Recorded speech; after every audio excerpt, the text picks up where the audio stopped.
over on, we couldn't find him, and then as we stopped to try look for him again, as I got out of the vehicle and I was still fiddling with my earpiece and whatnot, he jumped up from behind a log about a meter and a half from where I was standing, and Andrew went, leopard, leopard, leopard. So luckily enough, we found him that way, and then we followed him back to where he's got a duiker kill in the tree, and at the moment he's a very happy, fat, lazy cat lying in the shade. And the kill's probably about 30 meters. It's a very windy, hot afternoon. I'd guess probably low 80s Fahrenheit, high 20s in centigrade. Lots of dust and wind around that could be causing Andrew to sneeze. But we just wanted to come make sure there wasn't that much left in the kill, that he was still around here. So we're going to spend a little bit of time waiting here to see what he does, and then we're definitely going to go out and see what else, explore a little bit and see what else we can find, and then we're definitely going to come back here closer to sunset when there's a strong possibility he might move down to the water at the treehouse waterhole, or he might climb the tree and start feeding off that duiker carcass again. So let's have a quick look at a very comfortable leopard at the moment.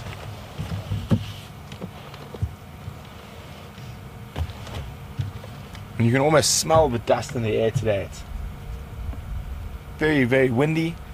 Quite a lot of dust in the sky. Should make for a fantastic sunset.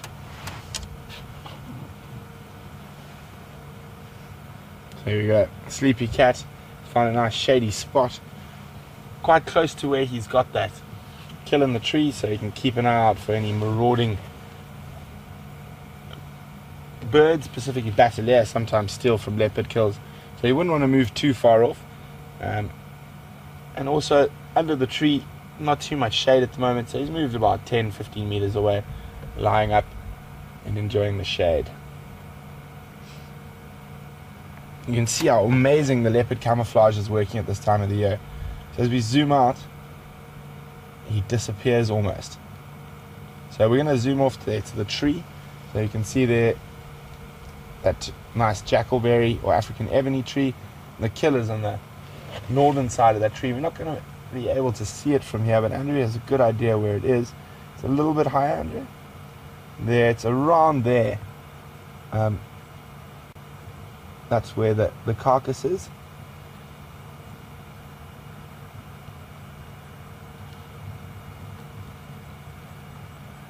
And he's lying up. Now, just look at that quickly as we pan back across on the wide. You almost don't spot him. And he's lying, what? 8 feet? Not even 8 feet from us. And he's lying right there, and that camouflage, those rosettes break up the outline of his body, and from a distance all you really see is the ear flicking occasionally from those really annoying little biting flies. So for those of you who follow the live drives quite regularly, just quite interesting. He is very deep in what has traditionally been considered Mvula's territory, and I'm quite sure he is pushing Mvula at the moment, because he's being pushed by a new male called the Anderson male. So quite a lot of happening with the male leopards in the area at the moment, which will also affect the female leopards to a degree, especially if they have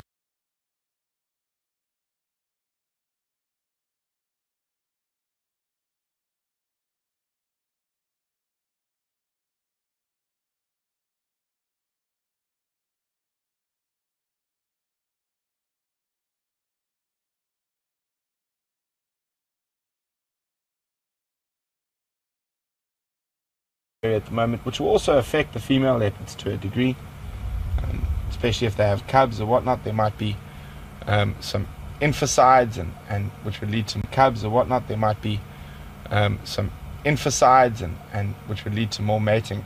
So a very interesting time to be here.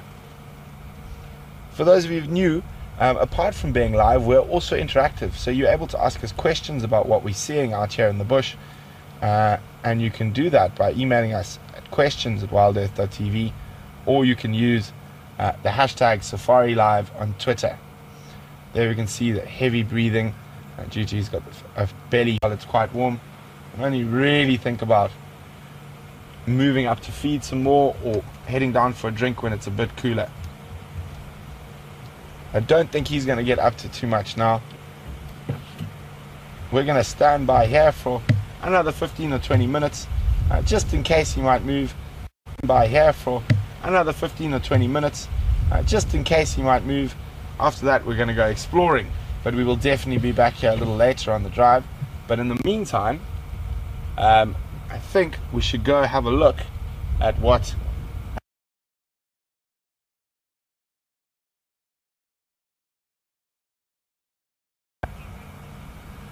there we go. Isn't that a nice big boy?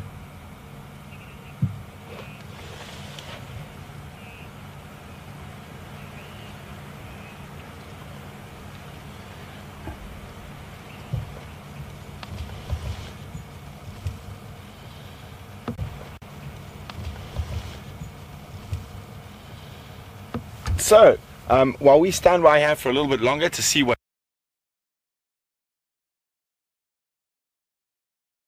this big male leopard Tingana is up to, we're going to cross across to James, who is with a slightly larger animal, and have fun with James, and we'll be back a little bit later on the sunset safari. Enjoy.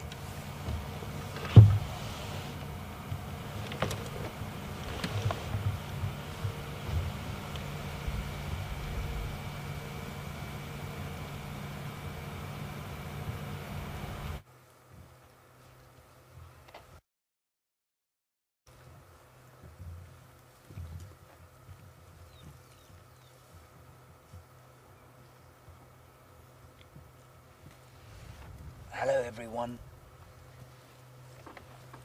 Good afternoon. We bring you this broadcast from the middle of a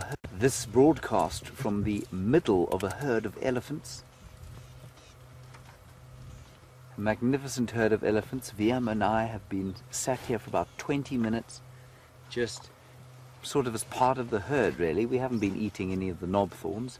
We've been sitting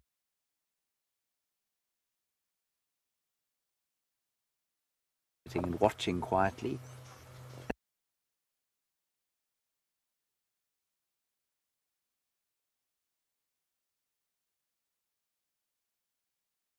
Feeding along in the general direction of some water. I can just hear them now starting to talk, that they make. And in fact, I haven't actually spoken until now, and I think that they are reacting slightly to the sound of my voice. So I will speak more quietly.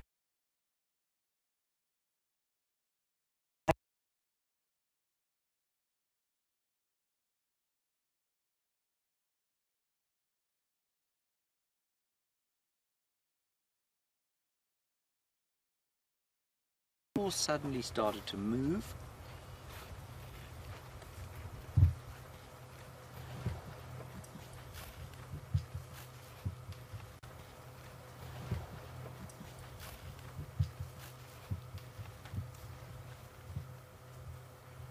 It's just so wonderful. We've got one here.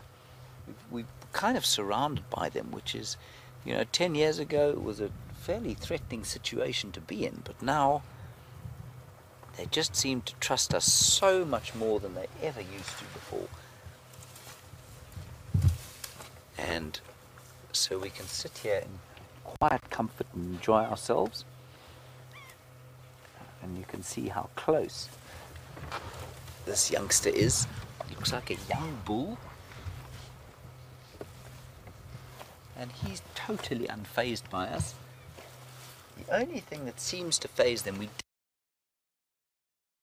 did move just before we came to you, and the only thing that does seem to faze them is the sort of roar of the Land Rover's engine, even though it's quite a quiet engine. And we've been watching this bull. Isn't that beautiful? He's now about 15 feet from us. I almost want to reach out and invite him to come a bit closer. He's probably a little bit nervous, and he's being extremely selective about what he eats. They're picking out seedlings mainly. Seedlings, and they pull all the roots out. We've got another one just in front here, a young cow. Hello, my girl. Don't worry. Oh, it's just so special.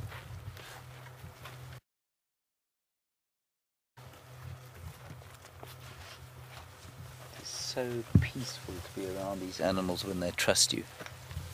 It's extremely unpeaceful to be around them if they don't. Signs of seedlings, pulling out the lines of seedlings, pulling out the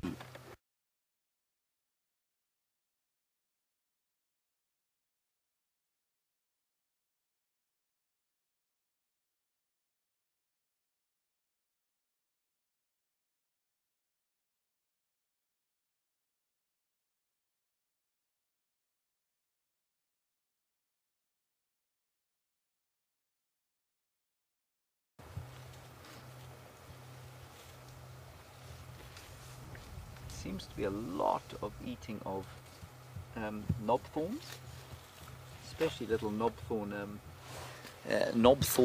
seedlings. I'm just trying to see what this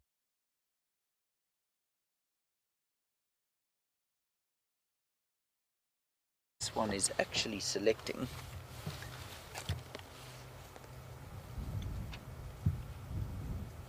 She is picking. She's in amongst a guarri bush, but that's not what she's eating. She's picking, oh, okay, so the guarri bush will house in its shade some bits of grass. And elephants will eat fresh grass above anything else if they can, except marula fruits. So that's what she found under there. And now she's eating, is eating some raisin bush. And there goes a knobthorn seedling right there.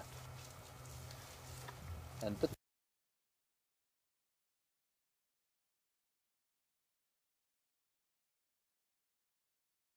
of creeper, bits of forb, some of them fairly aromatic stuff, so their aromatic sort of defenses are not working precisely. Okay, we're going to move slightly and we're just going to go across to Brent quickly. Tingana is full of action suddenly. See you now.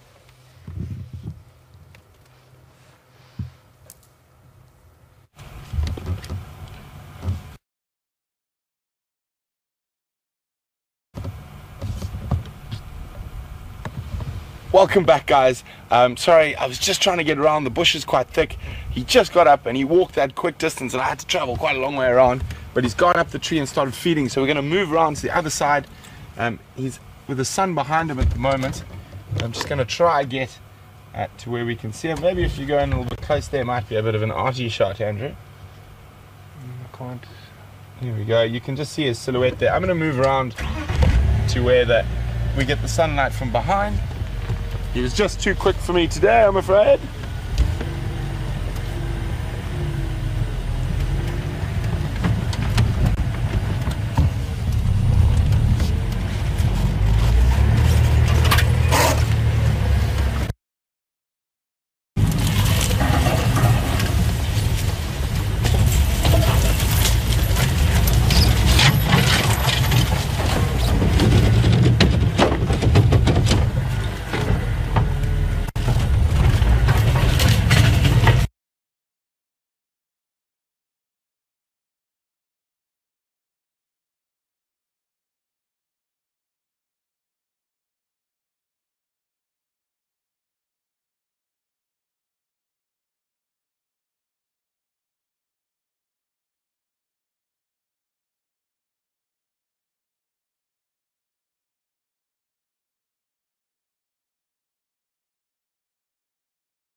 Yeah, we're nearly in position. It's tell me when, Andrew, but I think it's going to be about there. That's it. that the spot? Here we go. It's quite an intimidating thing to be looked down upon by a fearsome apex predator like this.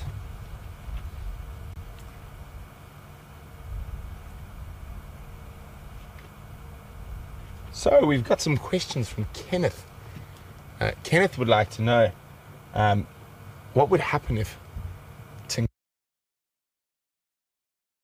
So, as I said this morning on the sunrise foray, I've seen male leopards who have very set territories, sort of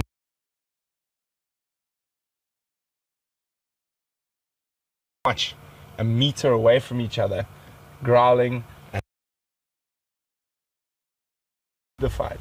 Here, I think, however, because Tingana is being pushed by Anderson and he's pushing into Mvula's territory, it could escalate a lot more.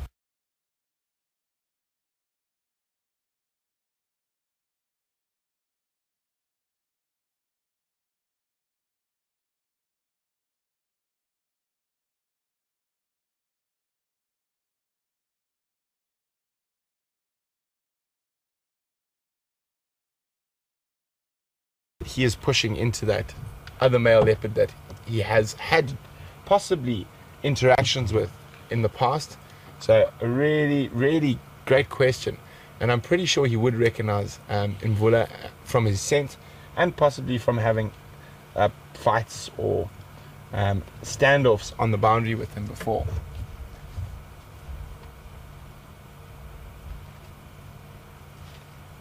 You can see those claws that have come out of their sheaths there, just holding that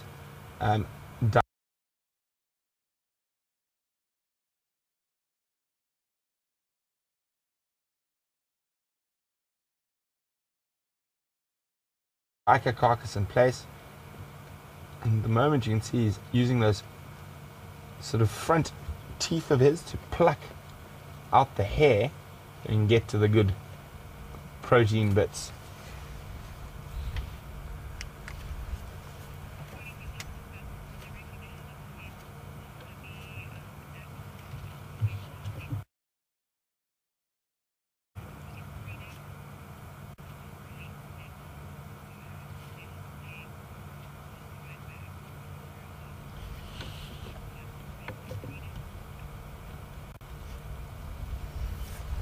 Just a bit further on the scent and that, and I know you've discussed this with James in the past, and the sort of use of pheromones to try stop inbreeding amongst leopards, and so those scent markers do to a certain degree possibly do that, but it is known that leopards will inbreed sometimes with their sisters and aunts and whatnot. So maybe to a certain degree, but I think the overwhelming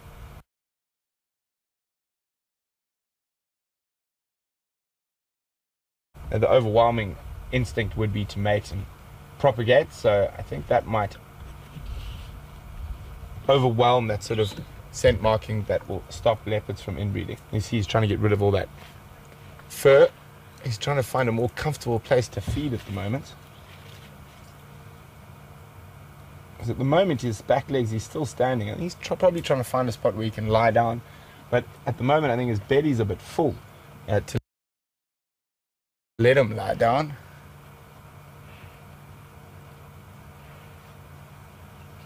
There we go, he's found a spot. Oh no, I thought he'd found a spot for his big fat belly between two branches, so let it dangle there, but not quite comfortable enough for him. And there you can see the size of a leopard's paw compared to a duiker's head. You can see how tiny that duiker's head is compared to this big male leopard's paw.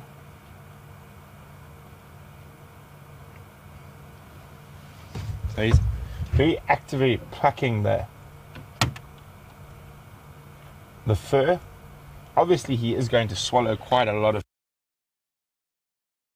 fur while he feeds, but he is trying to avoid as much as possible, and much rather have nice tender meat than hair. And you will find quite a lot of animal fur in leopard's dung as well. They do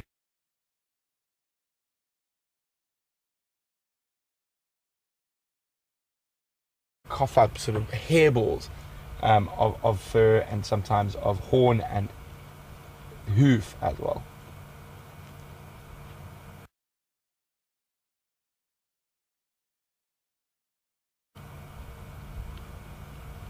So a little female duiker.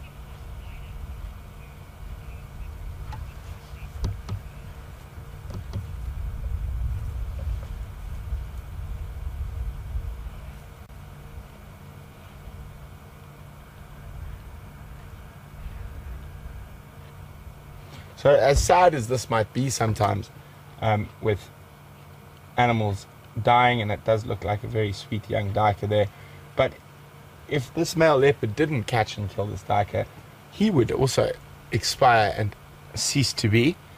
So it is quite gruesome and whatnot, but it is nature, and nature is a system that works within itself. So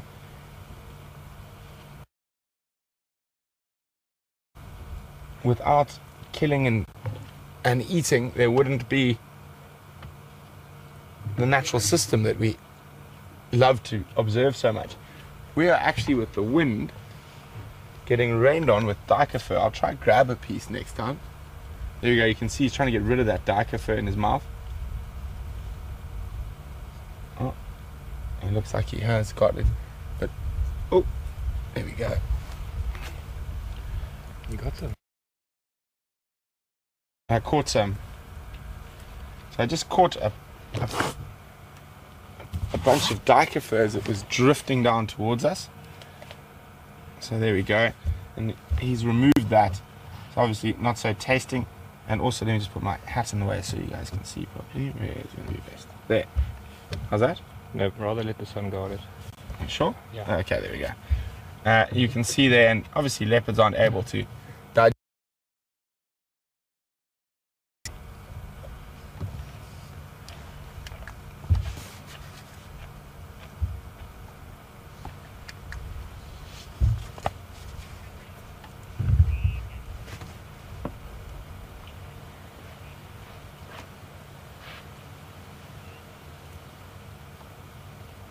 As you can see, he's got quite a fat belly. The male leopard. He wasn't completely hungry when he caught this. So the amount of food that's in his belly should keep him going. Or at the far end, which it could keep him going for up to a week, even a bit another 2 or 3 days. But remember, all the predators out here are opportunistic. So if Impala happened to wander up below this tree now, he would definitely grab it and take advantage of that, and then pop it in the tree, and then spend a few more days eating and sleeping.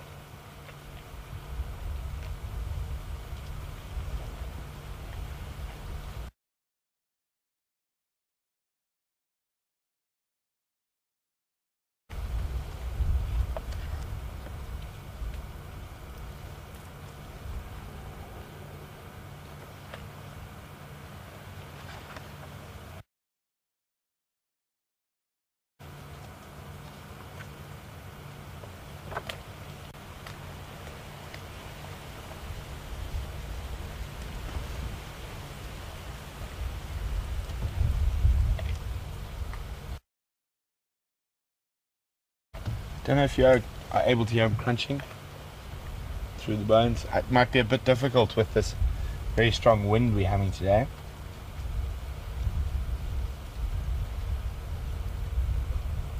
So while we're sitting here with this leopard, let's see who can remember. So a leopard's Latin name is Panthera pardus. And there's very specific reason that members of the Panthera family have that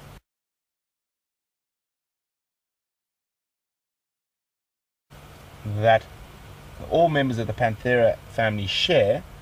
Who can remember what it is? It sets them apart from the other cat species, and it's a very specific little adaptation in their throats And let's see if we can remember what it's called. And you can send your answers to questions@wildearth.tv, or you can use the hashtag Safari Live on Twitter. What is that very distinct little adapt?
Hi, Dennis from Massachusetts. Welcome on the Sunset Safari, Dennis. Dennis would like to know whether this dry weather we're having is not contributing to the fact of Tingana and Mvula coming together for competition over water resources where the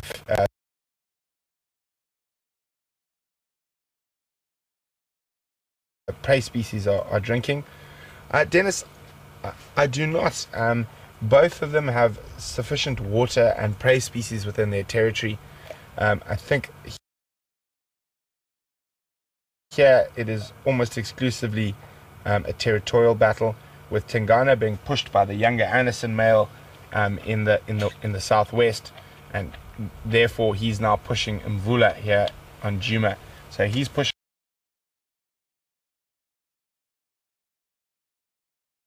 Mvula further north, but it's difficult to say what a pressure Mvula is feeling from the other side, because we don't really go there. So it's difficult to say whether there's Mvula's being hemmed in from both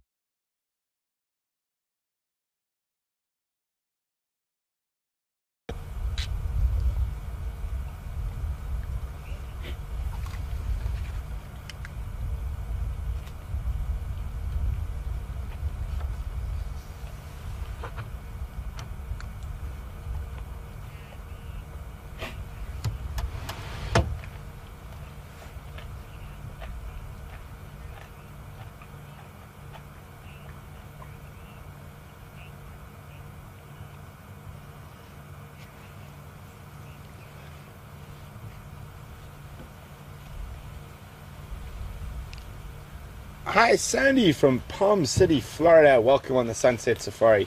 Really great to have you on the back of the vehicle with us. The wonderful, windy and dusty evening. Sandy would like to know why Tingana chose to move away from his previous territory and sort of give it up to the Anderson male, and choose rather to push into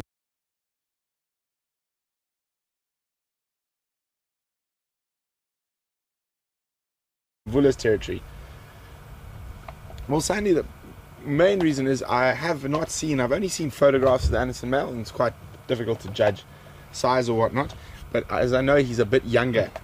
He's about 7 years old, and he does look like quite a big male, so it's possible that they have met or have seen each other, and Tingana has decided that he has got a better chance of success by pushing Mvula out of his territory than risking injury fighting a younger, fitter, possibly bigger and stronger male. So without seeing the Anderson male, it's very difficult for me to make that call, but that is what my instinct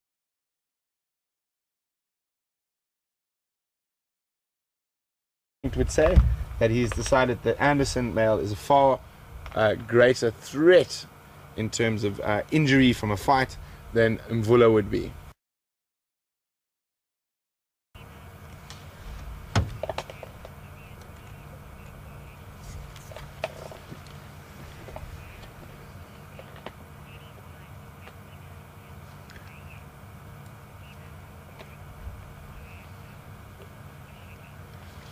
Well, hi Christina from Pittsburgh. Christina would like to know, how high is he up in the tree? He's quite high, I would say 5 meters, 5.5, 6 meters maybe. So between 16 and 18 foot, so really high. Also the fact that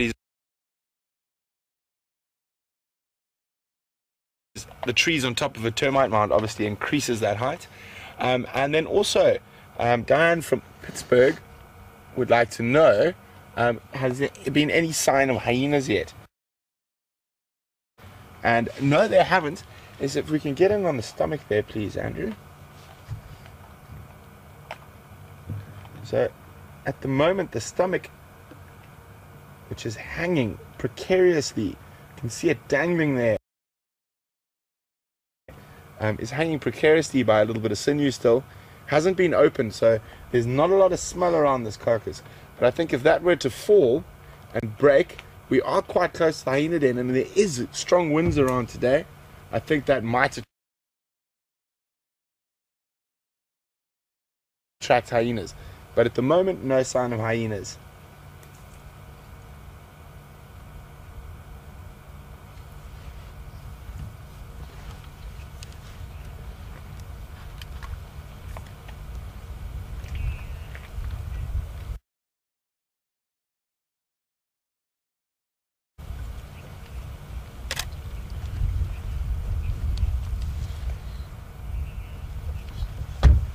Hi, Julia from Houston.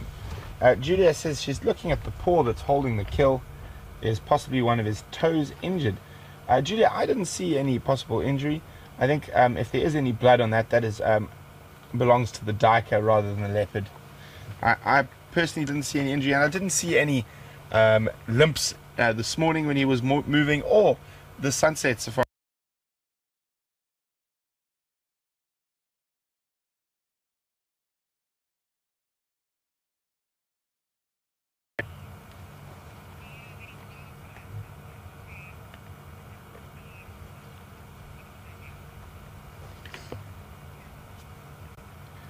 Hi, Pamela. Welcome on the Sunset Safari, Pamela. Nice to have you on the back of the vehicle. Pamela would like to know, says she's got a domestic cat that often eats dead leaves. Do I know of any wild cats that would do that? And is there a reason? Does it aid in digestion or whatnot? Bless you, Artfar. Thank you, sir. Pamela, I've never seen them eat dry or dead leaves. I have seen them eat green grass. And that is maybe when they do have a slight digestive problem, to make themselves sick, so throw up. Sometimes there might be a hairball or a funny bit of hoof or whatnot that's stuck somewhere. So I have seen them eat grass, but never dry leaves. But that's not to say they might not when we're not watching.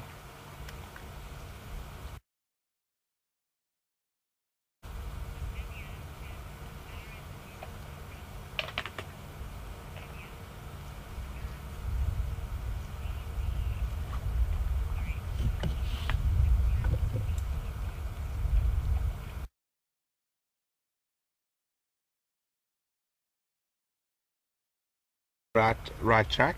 It is to do with the larynx and the fact that they can roar.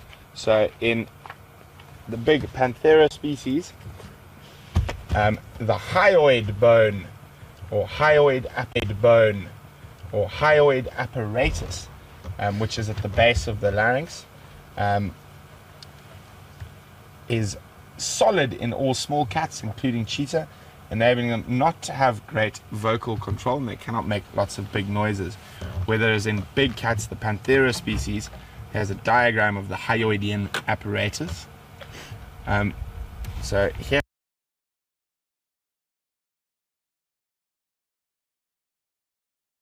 is ossified, so completely solid, where there is in the larger cats, in the pantheras, it is cartilaginous and it is elastic, and that enables them to roar. It's the vibration of the hyoid apparatus. Where there is this, enables them to roar. It's the vibration of the hyoid apparatus. Where there is this in small cats is fixed completely. So well done, guys. So the hyoidian apparatus. He's making a good meal of this. I'm wondering when that stomach is going to fall though, because I think it is very...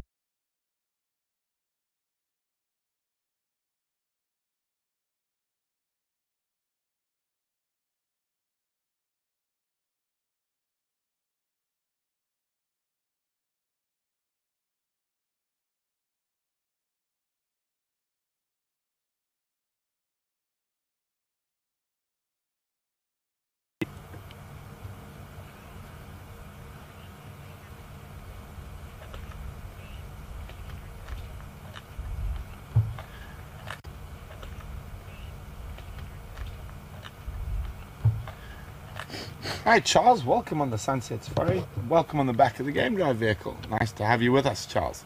And Charles would like to know what he would do once he's had his fill. Well, Charles, the nice thing about being a leopard and being able to store kills in trees is once he's had his fill, he'll probably come down the tree, find a nice spot in the shade, and sleep till he's hungry again, and then go back. And basically very little of that carcass will be left, especially a small animal like this, by the time he's finished. Quite a lot of an animal of this size with quite a lot of small bones, he'll be able to crunch through them.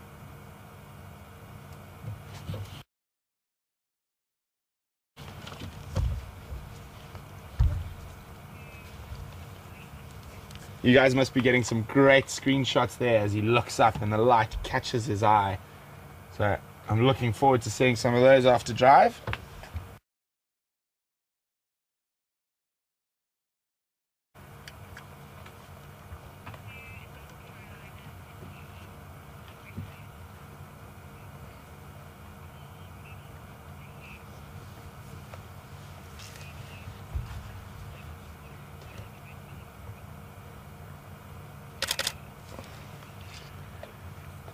Hi Sue from North Carolina. Sue was actually just asking what he would eat. And very similar to what I was just explaining, how much he would leave behind. Well, Sue, and Sue was asking whether he actually eat the head. Sue, on a small antelope like this, he will eat the head. He will break open the skull. The brains have got a very high protein content, so he definitely would eat those and crunch open the brain and eat as much of the cheek, meat around the cheek, the necks, the vertebra. And this little female, obviously being a female duiker, doesn't have any horns, so he will easily eat that whole head. And he's going to move it now again. If he was very hungry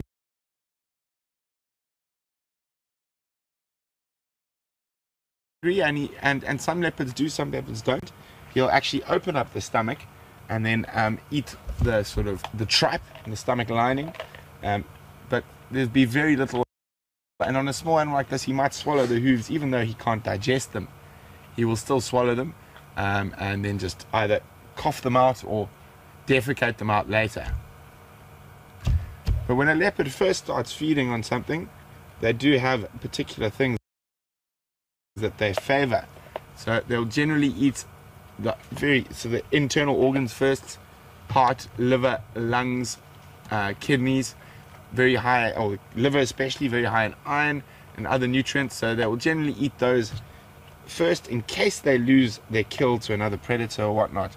So quite a lot of with a leopard, once they've done that, it's not really, it's just the end they happen to start feeding on, which happens to be easiest at the time.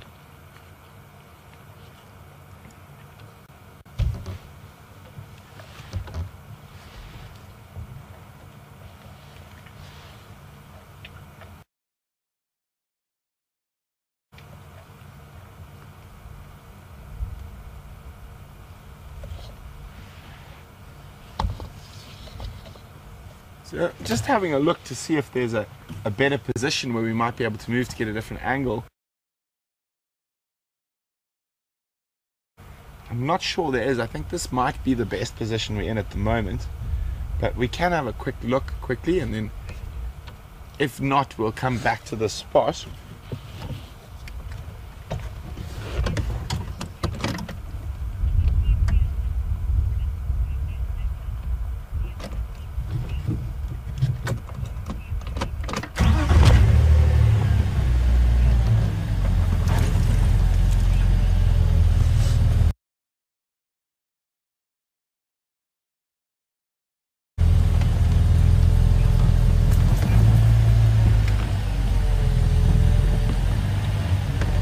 Hi Dennis from Massachusetts, welcome on this sunset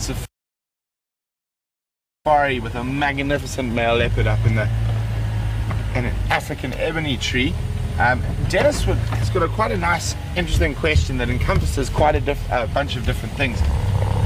Dennis would like to know, sorry Dennis, I'm just trying to concentrate and see if we can get a nice gap through there. I think we are going to manage. What Dennis would like to know, what is more important to a male leopard that enables them to sustain themselves? Well, Dennis, with leopards, that is tied hand in hand. So I will explain it. Well, Dennis, with leopards, that is tied hand in hand. So I will explain it properly in a second one.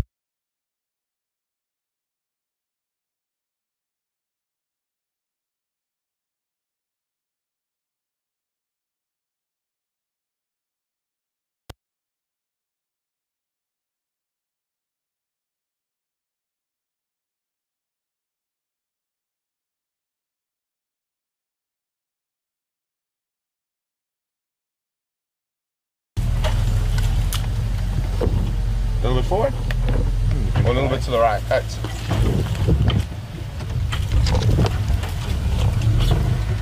How's that? Good. Can we zoom in and see? So just quite a different angle from where we are now. We'll be able to see that stomach a little bit better. Unfortunately, there is still a little bit of branch, but he is in the tree. So Dennis, as I was saying there, that the finding of having a territory to sustain oneself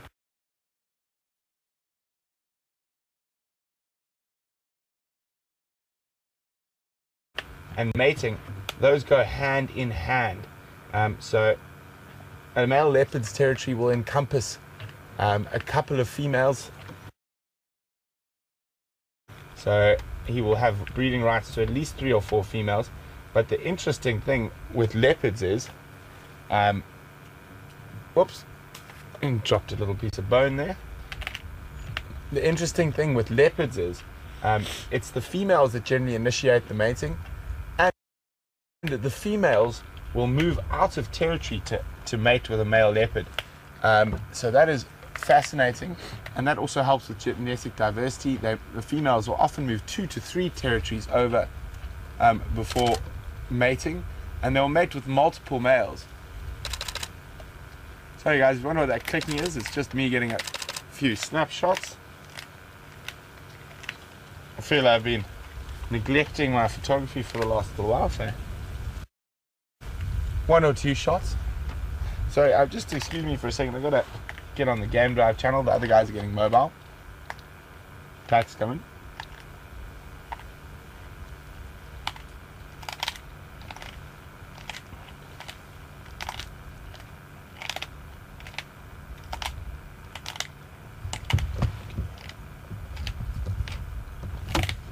So I don't know if you guys can actually hear that crunching.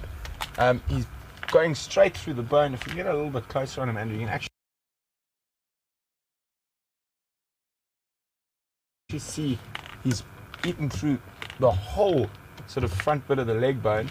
I wonder if we can just, if it's possible, just to go forward to get a bit of leaves from the front of his face. I don't think I'm going to be able to go further forward. I can try maybe go a little bit to the right. Yeah, a bit to the right.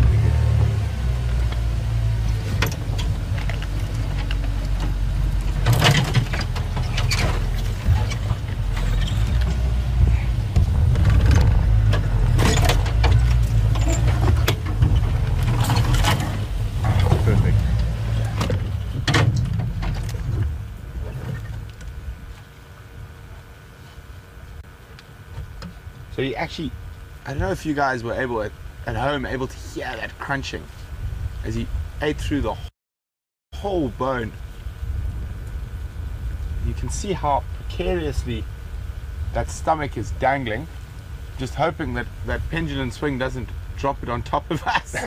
It would be quite an unpleasant experience. So he's trying to find a spot more comfortable. You can see how his belly's bulging there, and it's obviously quite uncomfortable to have that full belly, and he can't really find a nice place to lie.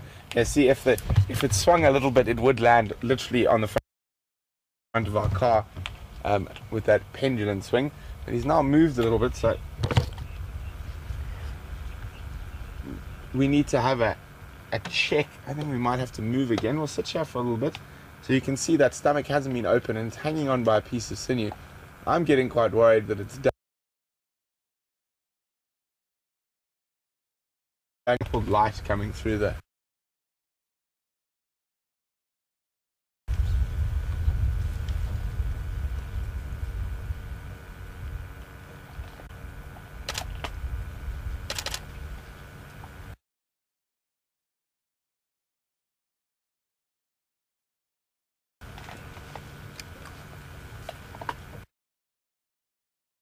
from the Netherlands.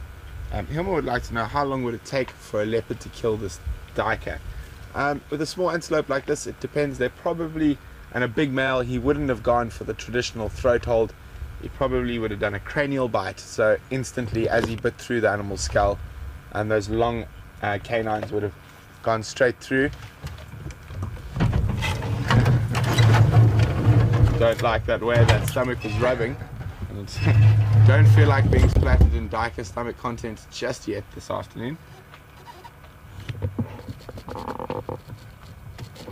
So I think he's moved again. We're going to try reposition so we can get a nice clear shot through.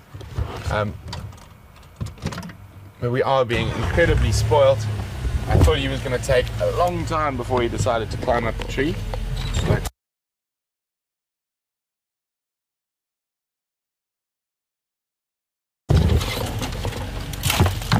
he is being quite cooperative this afternoon on this sunset safari.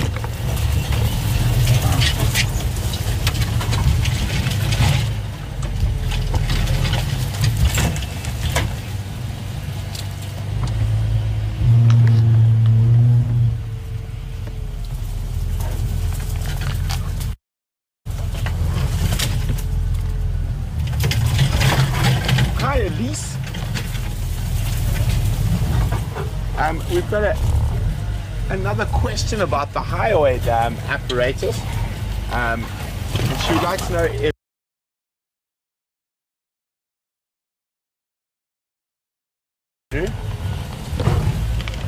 you might give a shot there. It's a bit difficult. He's gone into a bit more tricky of a situation. I think you've got, yeah.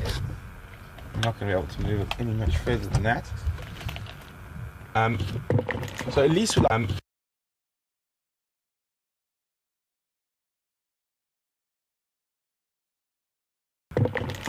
would like to know whether the cheetahs high.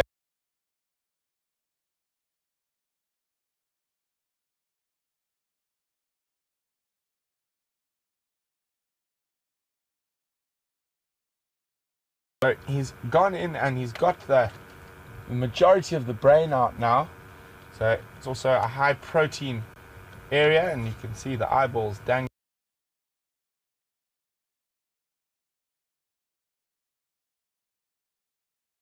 Hide it from us. There we go, good boy. Must have been listening. But while he finishes off the remains of this duiker's head, we're going to cross across to James.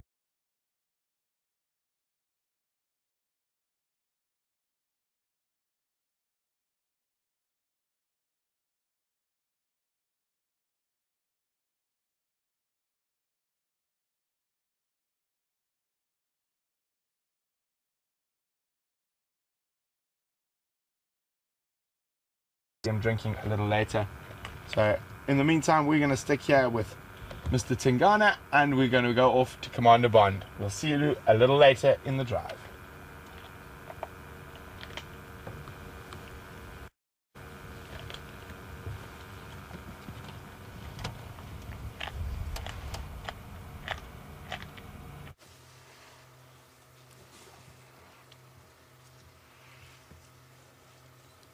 Welcome back everybody to this. We've sat with these elephants now for about an hour and a half, and it's just like I said to you earlier, the sense of peace is fantastic.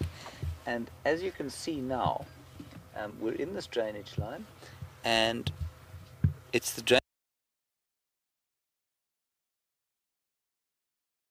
drainage line that feeds Gari Dam, or that comes from Gari Dam. And just look at the golden colour coming through the tambuti trees. I've mentioned before that we don't get great autumn colours here, or red autumn colours like you do in the northern hemisphere. But look, I said there's one tree that does it, and that's this beautiful tambuti tree. And with the elephants just moving slowly through, it's so special.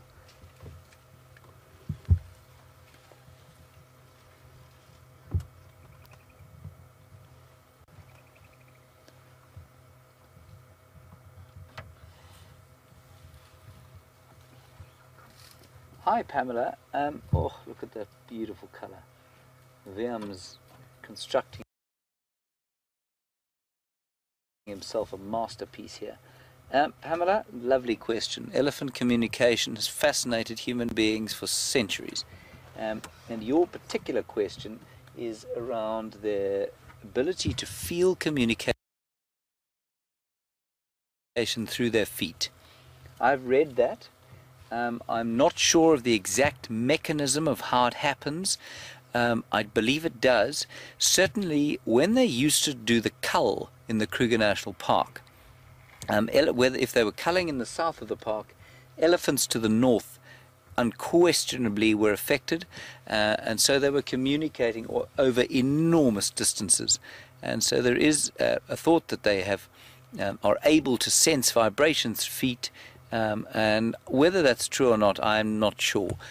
What I can tell you is that they are able to communicate over vast, vast distances. Did you hear that? Sounds like a stomach rumble.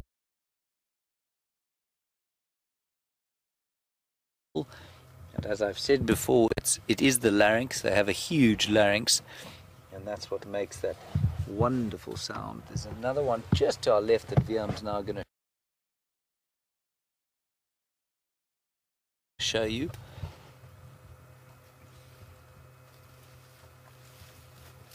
Pamela, just on your elephant communication question, you know, there is so much about animal communication that we don't understand, and so much of it is a supposition and guessing on our part as human beings.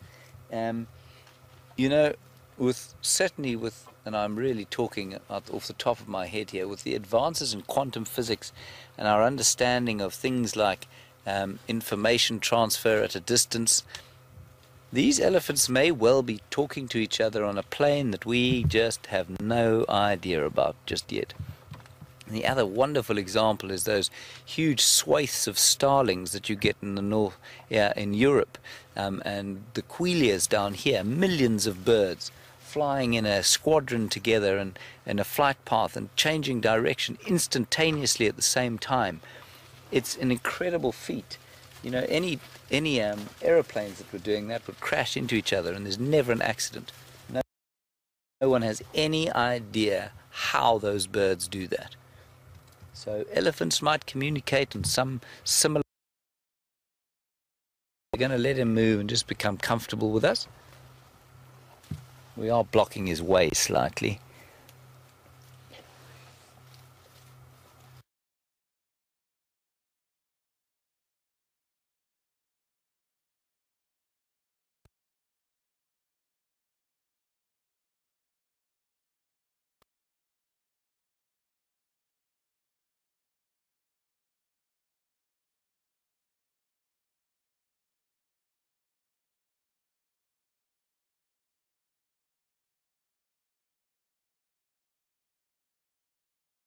And you have either seen or read of them at Mashatu, which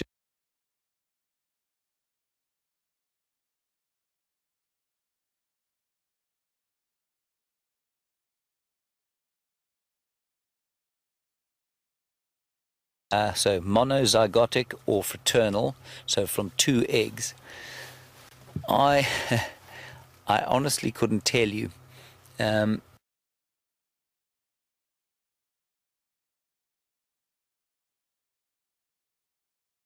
Those of you hooked up to the World Wide Web now can do. I'm not sure if they're monozygotic, which means from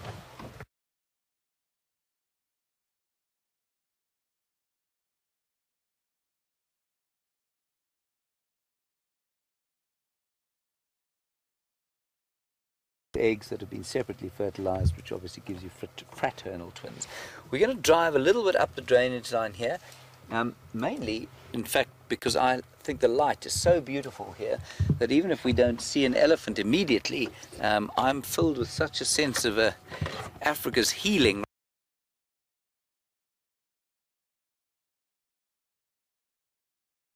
right now that I'm going to do it. Here we go.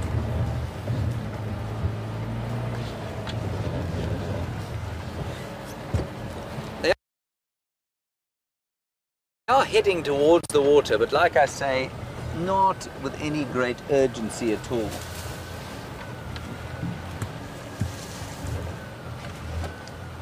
Just a really stunning little part of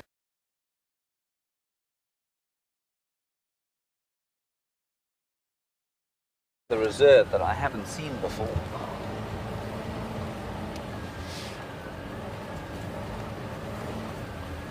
If we don't find the elephants up here, we'll turn around and go back to that young bull and young cow that we first started with, and that was who we were looking at just now. Do you have any ideas where they are? Right in front of us? Viam says right in front of us. And in fact, Saki git. Yes, they are, right? They are right in front of us. I'm just going to try and as quietly as possible sneak up here. Not always that's possible to.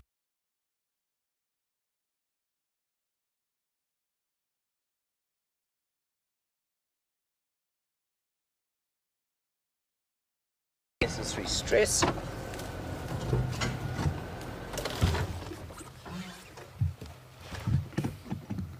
Isn't that wonderful? So that's a mum and her baby. The baby looks to be about 2 years old, although it doesn't appear to have much in the way of tusks, which is unusual. They should erupt at about 18 months, if I'm not mistaken.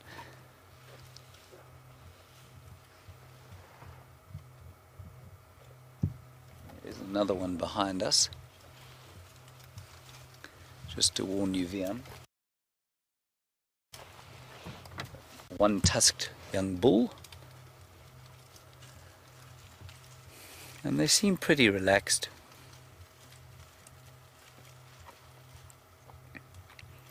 But I learnt very long time ago, you take nothing for granted with elephants and you show them nothing but complete respect.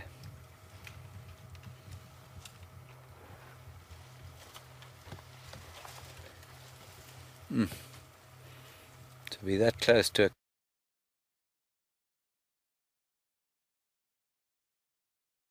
cow and her baby is just very special. We really feel like we're part of the herd right now.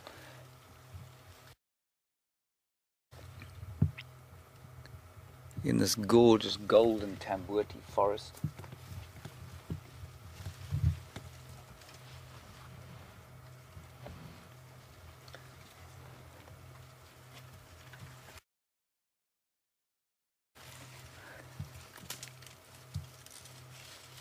Oh, look at that little one. Sorry. That little one. He showed us how strong he was quickly and then decided on discretion and moved off. Probably a young bull. I'm not going to move. There's one just behind us, so we're going to sit here and wait to see. Young one tusked bull and another small one coming our way. So we're just going to wait here. There we go, yeah. A little sort of 2.5 to 3-year-old.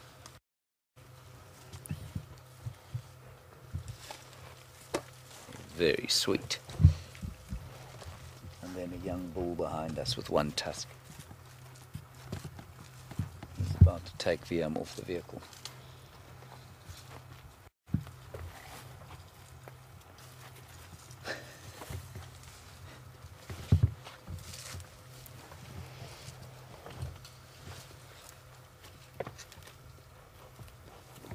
He's still right here.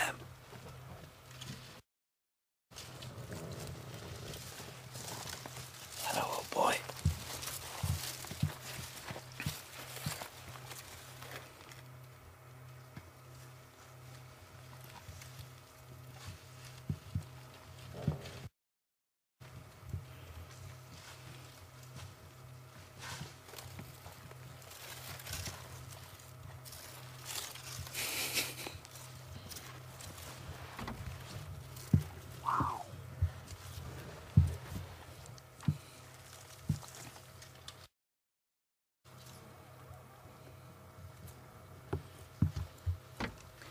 I have had some of the best elephant sightings of my life in the last 3 weeks, and I can't overemphasize enough how much I think that has to do with the growing trust between the elephants of the Greater Kruger National Park and certainly the private tourism operators. I mean, look at this little chap. Get out of the way. I mean, the fact that he's allowed to investigate us like this without his mother is just magnificent. He's found an ancient water pipe. I'd love to tell you a story about how it's a remnant of some ancient culture, but I think it was probably put there not too long ago at all.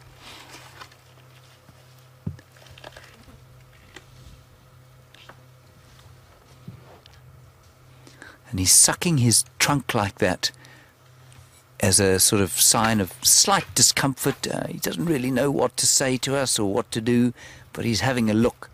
So he's pretending to kind of do something with his trunk.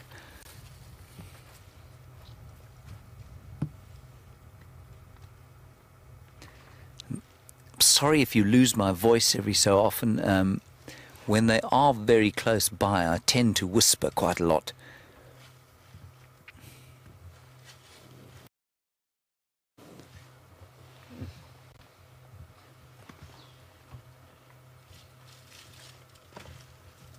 Look at the light on that one.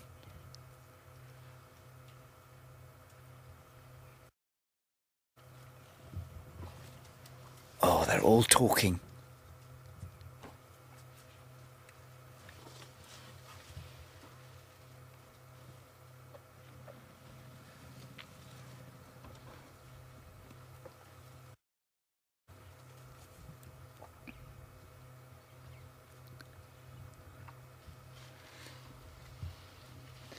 So we'll move just now, try and get you another view of that youngster whose bottom is now faced towards us, that one there. You can see that the tusks have just erupted. That's normally at about 18 months, I think, in young bulls, and probably 2 years in cows. That elephant to me looks to be about 2.5. So it's quite a nice way of aging them. But as I saw earlier, that one that looked to me to be about 2 years old didn't have any tusks yet, which was quite unusual. So you can just see those little stumps of tusks or little emergences, and normally this is probably a cow then, and probably came out at about 2 years. I'd say she's about 2.5.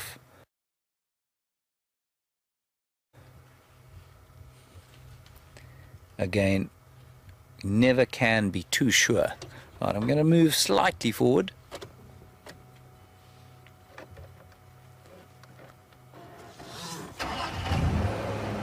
And because tusks end up, I'm sure as you've seen, such different sizes, we know when they erupt, but there's no sort of standard, oh look at that, you get that,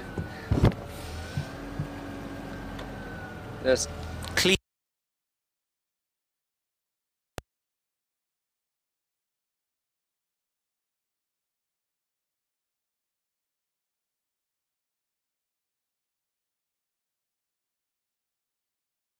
So sweet. Hi.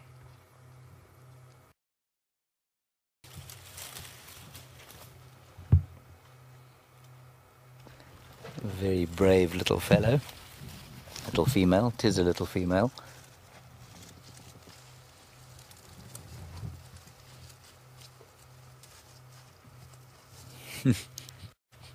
What a privilege this is. We're right in amongst them. The little one is still looking at us from behind, but I think he'll come through, and you can see the bigger ones just off there through to the distance, in the distance, still bathed in that golden light of the tambuti trees.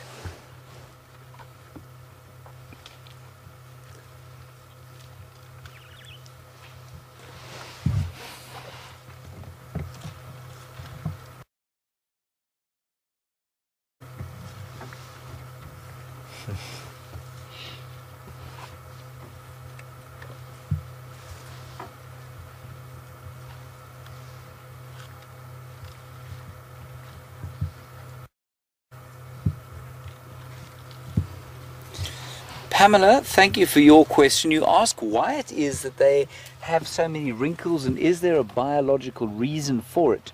I'm not sure that there is, except to say that the other animals of this comparable size, say a rhino or a hippo, has similar kind of skin. Certainly the rhino do, and that gives rise to their sort of the colloquial term pachyderm, which I think means wrinkled skin, if I'm not mistaken. I think the skin is supple and probably allows for them to lose heat when they need to, but the actual wrinkles, I'm afraid I couldn't tell you, Pamela.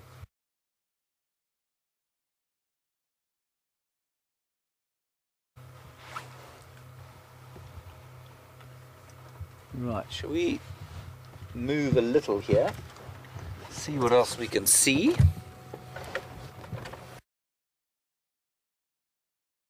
Yeah.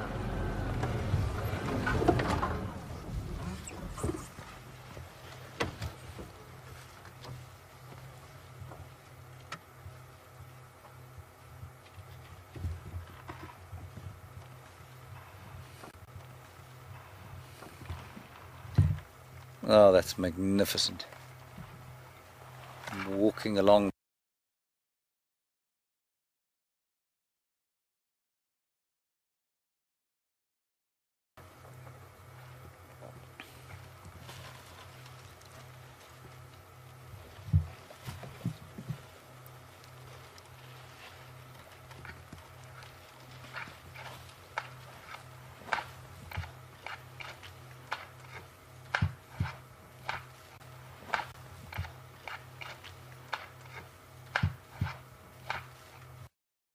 Fry in New Jersey, another great question. I'll have to have a word with Jamie when I see her. I'm going to answer your question now. They've all just suddenly gone quiet. They've smelt something or sensed something. All around us they've lifted their ears, lifted their heads, and they're listening very carefully.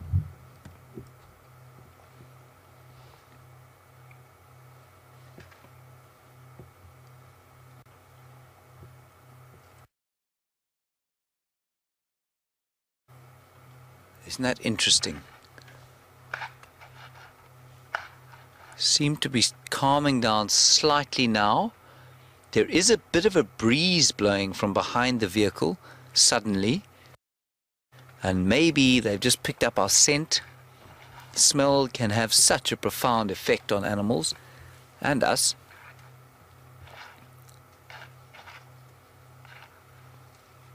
but they're definitely having a conversation that doesn't involve us. We don't understand what's going on.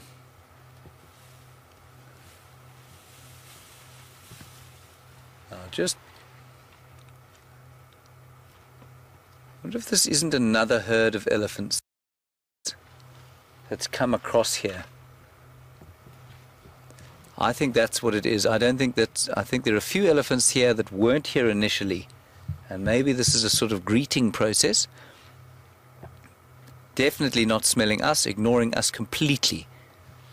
That one that is in picture now is smelling up towards the top of the bank, where I think there are a few elephants who weren't here and are, you know, they've arrived from somewhere else perhaps.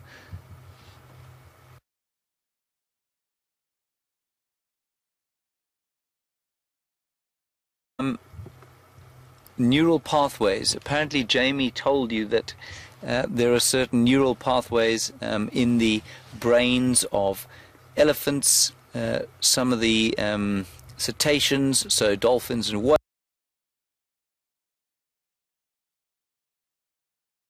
of such animals, and certainly they would seem to be far more developed in primates than they are in anything else, and perhaps in dolphins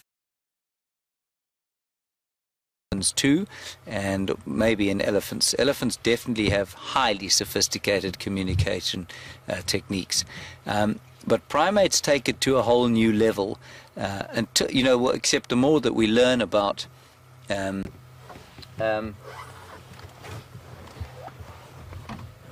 the more we learn about those animals and their ability to communicate, the more we start to realize that it's perhaps not just the primates, but certainly with humans and monkeys and chimpanzees, the ability to communicate and grasp complex information dissemination is probably unrivaled. Certainly the humans top that off in terms of language. So that's the best answer I can give you, I'm afraid, Donna, but lovely question, and I shall quiz Jamie the next time I see her.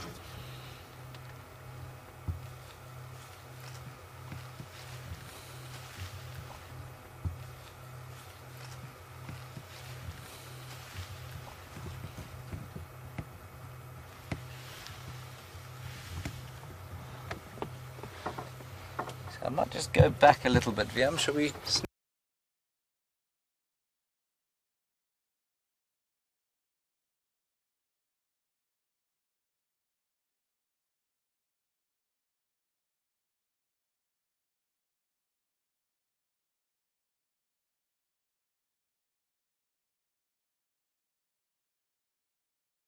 Agility there.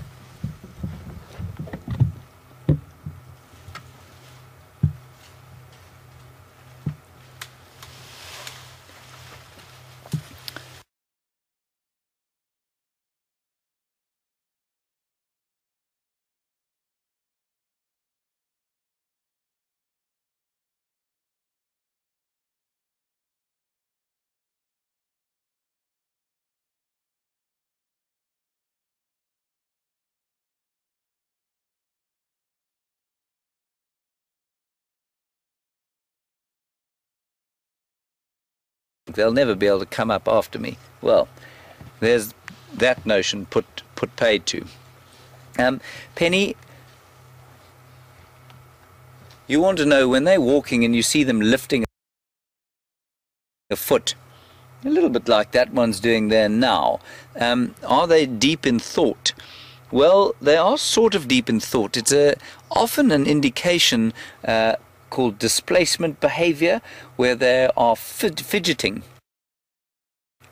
So they're holding the foot up as if to say, well, I don't know whether to go forward or backwards, and I'm thinking about whatever's around me. So often it happens when a vehicle arrives at a sighting and turns off and people start talking.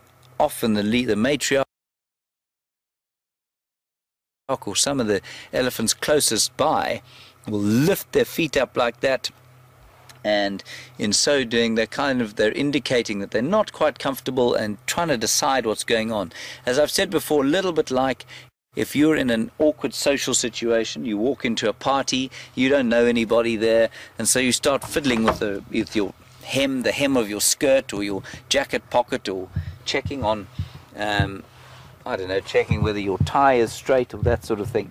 And that's basically what it is. Displacement behavior is what it's called. Okay, we're going to go back down through this drainage line, I think. See if we can't get out into the open.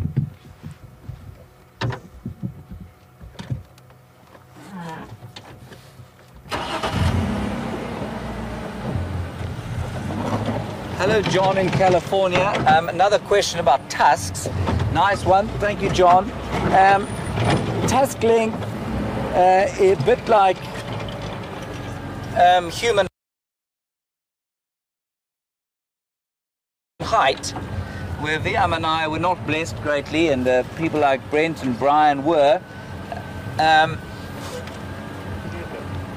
what? Oh. Sorry, Viam's just spotted something. I'm just going to stop here. I'm not entirely sure what he's looking at. There was a gecko. Oh, there was a gecko there. But it bolted. But it ran away. Horrid little reptile that it is. John, tusks are very similar to human height. So there are certainly genetics that decide on how big an elephant's tusks will be. And so you can't gauge an elephant's age from its tusks, except in the first 2 years, of course.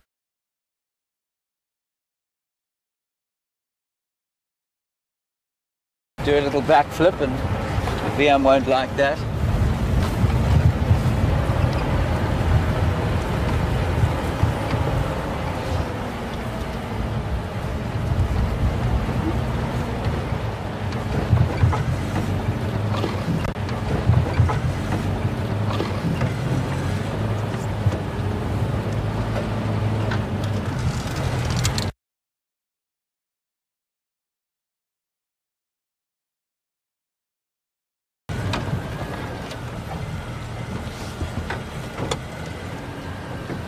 Right, Karen in London, lovely question, thank you. You've asked, are there elephants without tusks? And you say that you've read or heard that there might be some that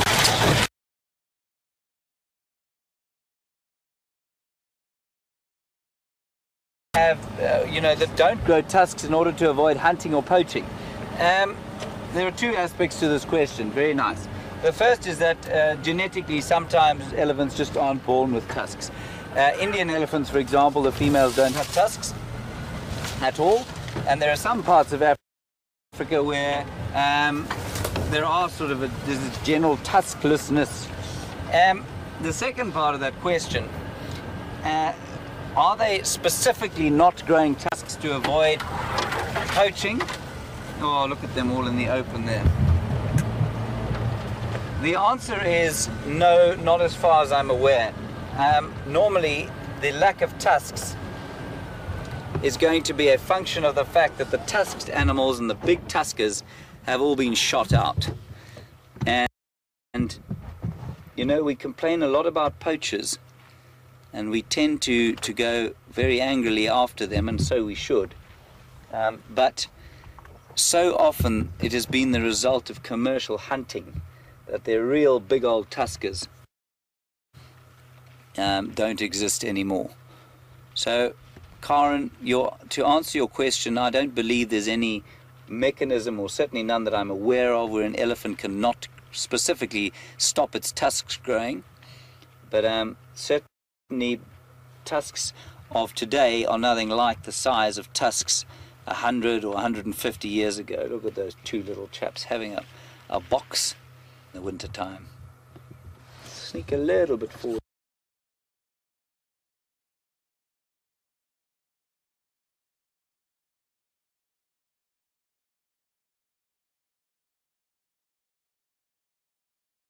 In the winter time. Sneak a little bit forward there, yeah. Thanks, Karen. That's a nice discussion point. So, I mean, one of the interesting things about the Kruger National Park was that there were 15 there were 15 elephants left here apparently when it was proclaimed, and we'll just pull in here quietly. And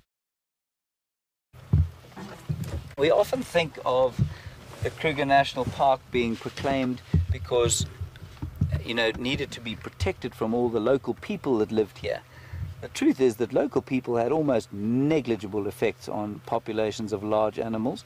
It was when the gun arrived, and certainly people started selling ivory at great profit, that the numbers started to dwindle so badly. And that necessitated parks and national reserves and preserves.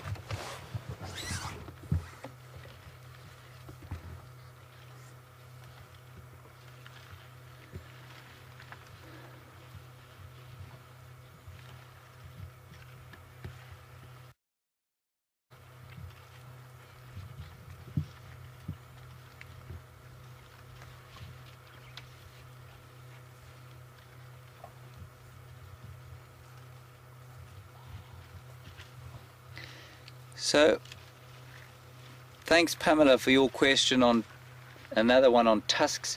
And how do big tuskers mate, you say? Well, Pamela, where there's a will, there's a way. I'm not sure. I've never seen an enormous tusker mate before. In fact, I've very seldom seen elephants mating. But I don't think they do get in the way. You know, when an elephant stands on its back legs, it's able to angle itself at just the right height. And I don't think the tusks will get in the way at all. Maybe some of the really enormous ones, but I couldn't answer that, save to say that when a bull is in must, he's going after what he's going to go after. Then another nice one. The elephants tend to be left or right tusked, apparently, much like... Sorry, I'm just going to wait for... Viam is signaling frantically at me and I'm not understanding him. I think he's waiting for me to stop. That's just a beautiful picture there. Pamela and everybody, so they tend to be left and right tusks where they will favour one tusk over the other. So I can see why he wanted me to stop. And so you'll find elephants with, say, the right tusk as they get older gets a bit more battered and worn than the left. If they're right tusked, or if they're left tusked, the opposite. And maybe that's what happened with that young bull who's lost his tusk. He probably got a bit excited with the left tusk, used it a bit much to scrape bark off a tree, and perhaps snapped it off.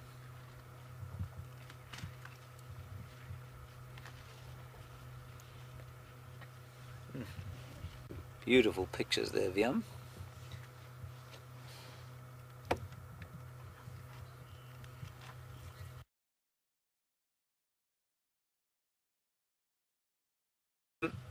Nice question.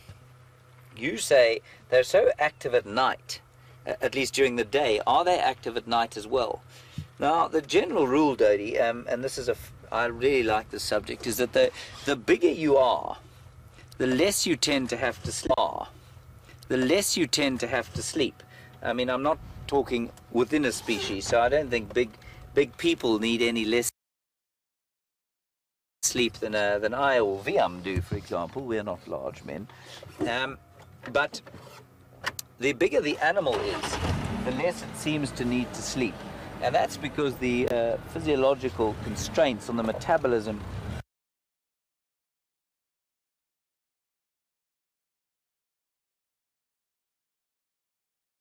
in terms of keeping body heat up.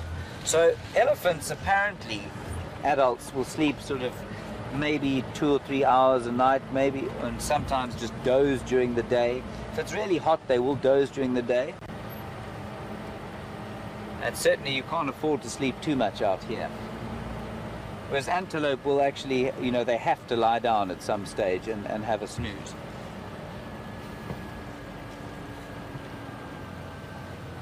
So something like a mouse will have to sleep for enormous numbers of hours to maintain its physiology at the rate, or metabolism at the rate that it runs.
tails went up, and we weren't really sure what they were looking at, and we didn't hear anything.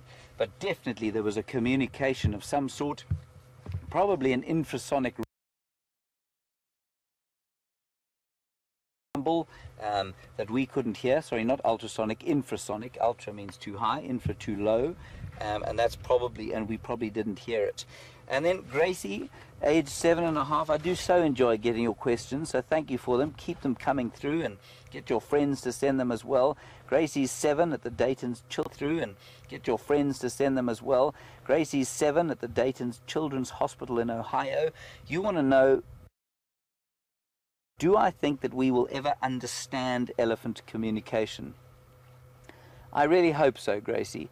I think that if we are sympathetic enough with them, and if we spend enough time listening and watching and being careful around them, I think that their secrets will be revealed to us eventually.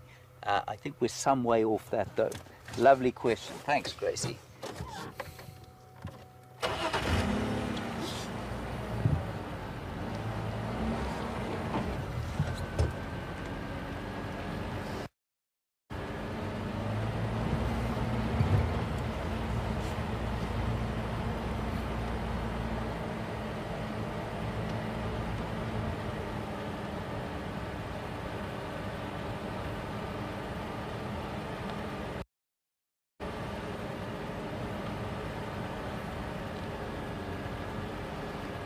Hello, Terina in Malmesbury.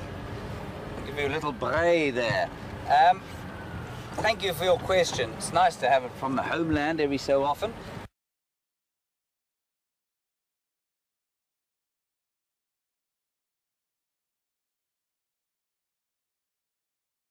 Amount of research that is being conducted on whale communication is being conducted on elephant communication. I'm sure it is. You know, I don't know the exact amounts, but there's a huge amount that has been done on elephant communication. And I mean, we learn more every day. So apparently communication, and I mean, we learn more every day. So apparently, for example, female elephants have got, I think it's 30 to 35 different sounds that we know of. I've no doubt there are far more than that. 5 of which are unique only to the cows, and bulls only use about, I think it's 12 or so, and 7 of those are unique to them. So we do know that, rather like with people, ladies like to communicate a bit more than the bulls do. The bulls tend to be a bit more lonerish. That's a beautiful silhouette there of the elephants. They're just coming down to drink now. So with any luck, I mean, they're on the side of the water. I'm hoping they'll come down. Oh, Viam is on fire.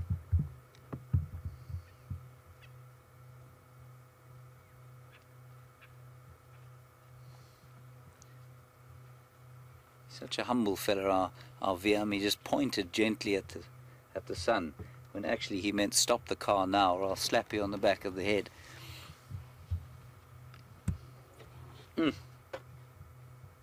You say when, Viam. I'll move forward.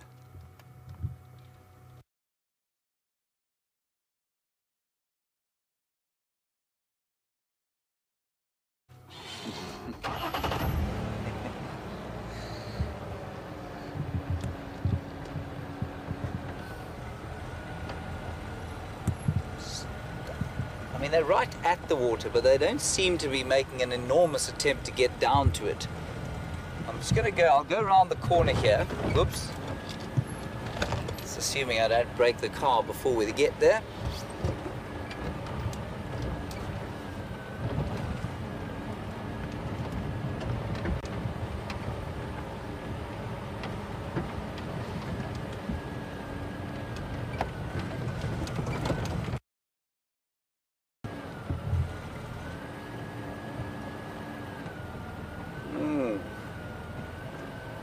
Janet in Baltimore, you ask a difficult one. Very nice.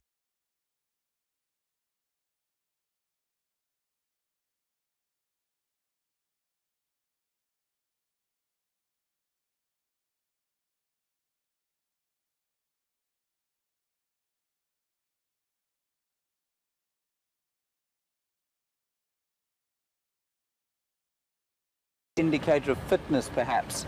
Gosh, that's a good question. So, in most mammal species, in fact in just about all species, the female will select a mate dependent on his sort of fitness. And by fitness, that means there are various criteria for that. And a species fitness is basically defined by its ability to reproduce. So, is tusk length a criteria that cows use to select mates? It quite possibly is. I'm just going to let... Oh, that's a lovely shot of them going through there.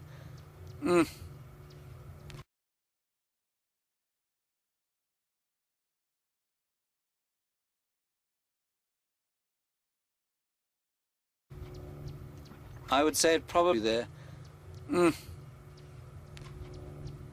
I would say it probably is, but what you must remember is that the musk bulls will come into musk different times of the year, all times of the year, and so whether or not they, if she's given the chance to be a tusked bull, I think overall size, though, will have a lot more to do with it.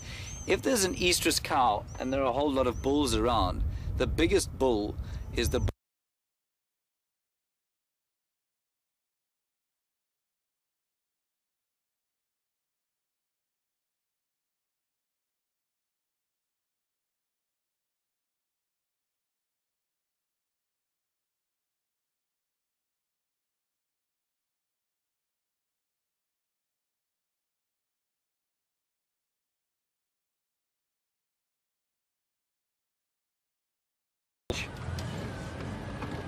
in fact quite the opposite.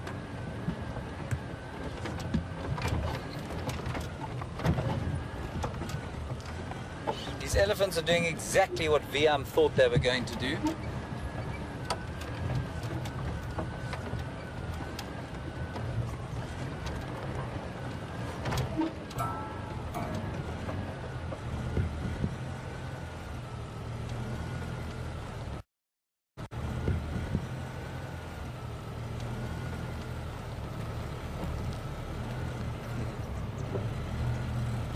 Hello, Hilna in the Netherlands. This question's related to the last one that we had about the elephants that lift their feet up. When they stop, are they thinking? Often elephants will wrap their tusks over their trunks over their tusks when they're feeling uncomfortable, when they're fidgeting.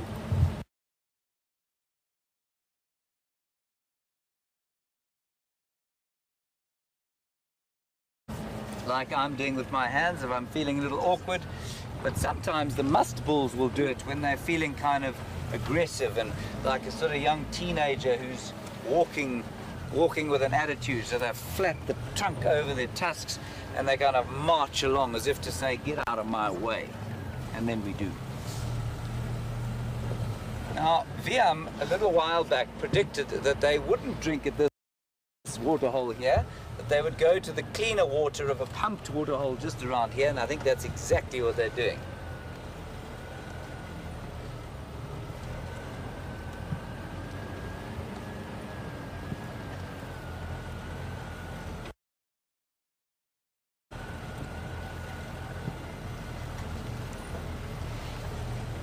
Thanks, John in Connecticut. You managed to spot this herd of elephants walking past the dam. Well done.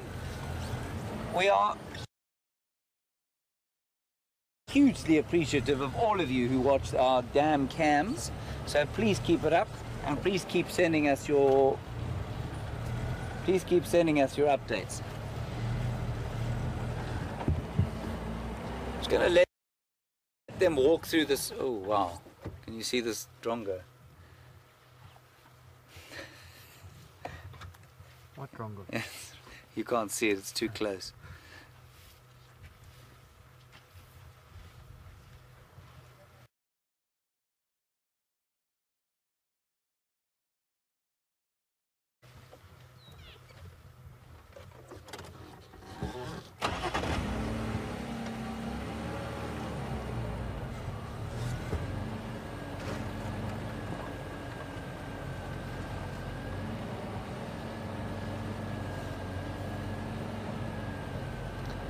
Thank you, Matt in Texas, for taking the time and effort and bandwidth to do a bit of research on elephant twins. You say that the limited research, but that in areas like the Greater Limpopo Transfrontier Park, which are enormous, and in the wild, it tends to be more common than in smaller areas. Thank you very much for that. Okay, we are right next to one of the lodges, so if you see it, sorry about that, but they're definitely heading for that water hole that Liam thought they would.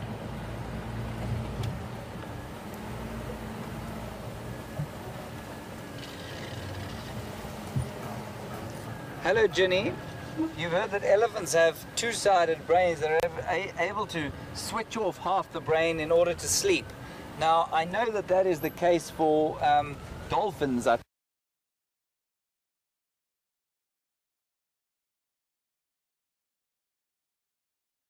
Okay.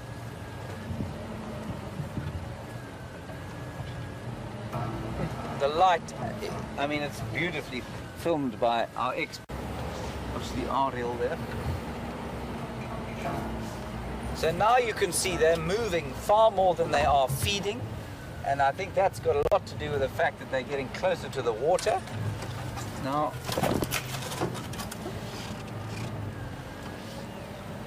I'm just going to take Liam's head off by mistake. I don't want to do that, especially after his sterling performance today. Okay. All right. All right.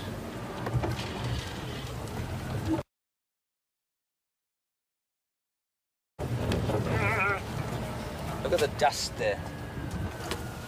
Oh, wow. Oh, that's beautiful.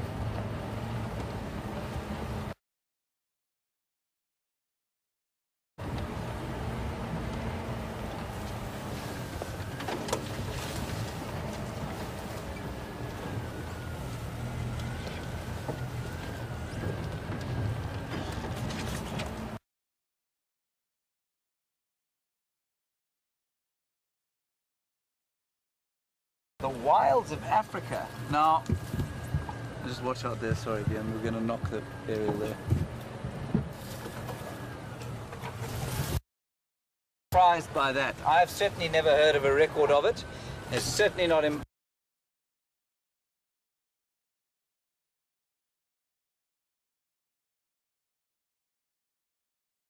elephant to have ended up here. It would have had to have crossed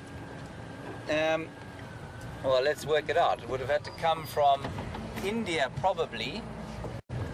I'm going to go along here and then onto the road, I think. It would have had to come from India, across the Arabian Peninsula, through the Isthmus of Suez, unlikely. Look, nothing's impossible, and I may make a mistake.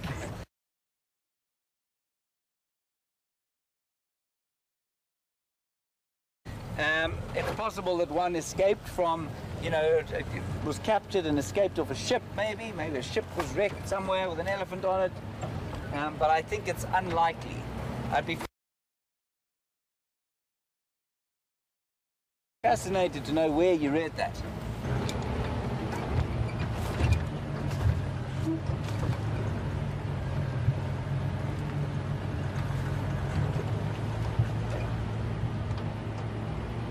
Let's go straight to the waterhole.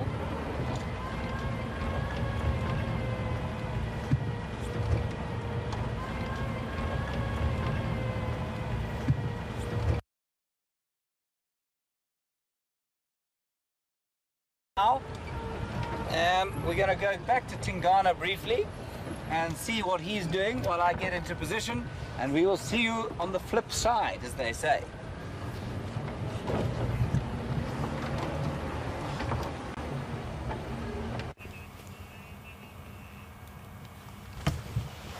Welcome back, everyone. As you can see, we still with Tingana, this male leopard who has decided that he is going to go around the back of the termite mild as you come back. We just had such wonderful light with them in the background there. So I'm going to move now, see if we can see him again. Let's try to find. There he's going to crossing the drainage line in front of us. My focus not working. Oh, he's lying flat on the other side of the drainage line. I'm just going to try to find a way to get through there now.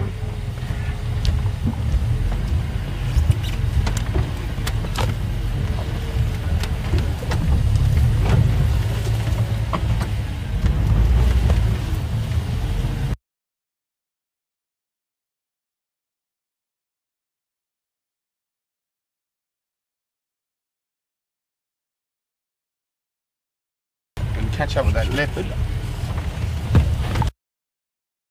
So it's been a spectacular afternoon. I hear you guys have been having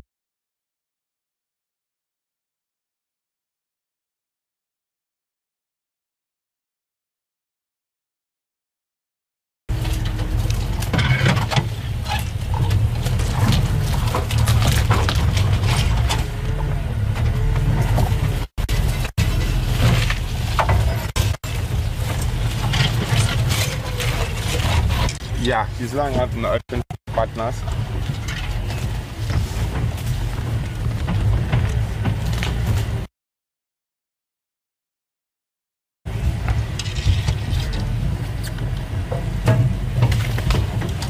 So, BTO would like to know about leopard twins, and I heard James has been discussing elephant twins.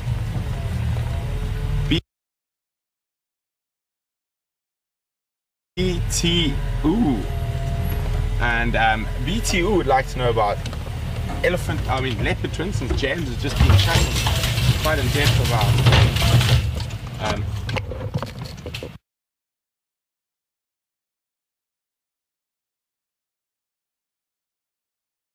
identical leopard cubs. Their spot patterns always differ and their coats are different. I myself personally have never heard of or have never seen identical leopard cubs, but maybe it is a possibility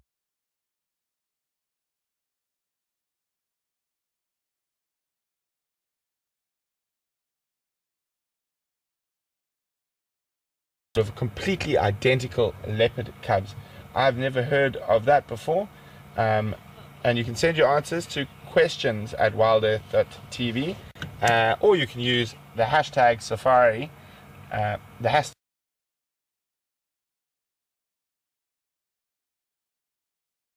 just arrived somewhere to quench their thirst, so we're going to cross back to James, and don't worry, we're going to be waiting right here, and hopefully this big male leopard decides to go quench his thirst very shortly as well, and we'll see you a little later in drive.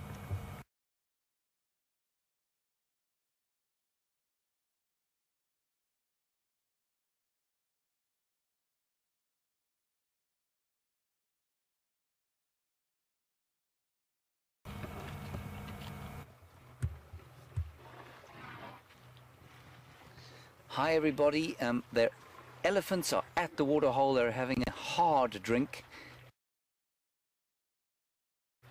except for one of them.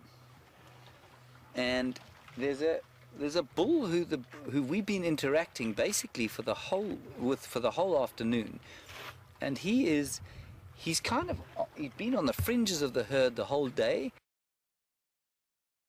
And Willem just said maybe he's in trouble and is sort of making a joke, but I think actually that's exactly what's going on here. He's obviously done something to irritate the matriarch, and he's being told to go to his room and stay in the naughty corner.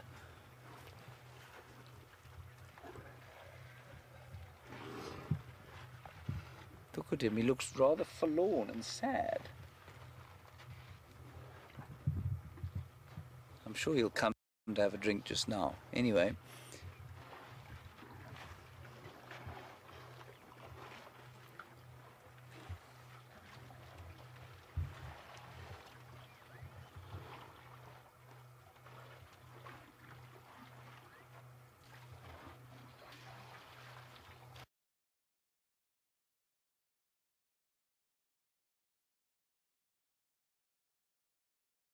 Anything. Addy, elephants are scared of one thing, and that is you and me. They are scared of people. Otherwise, in most areas, they're not scared of anything. The babies need to watch out for lions and hyenas, but when they're around their mums and dads,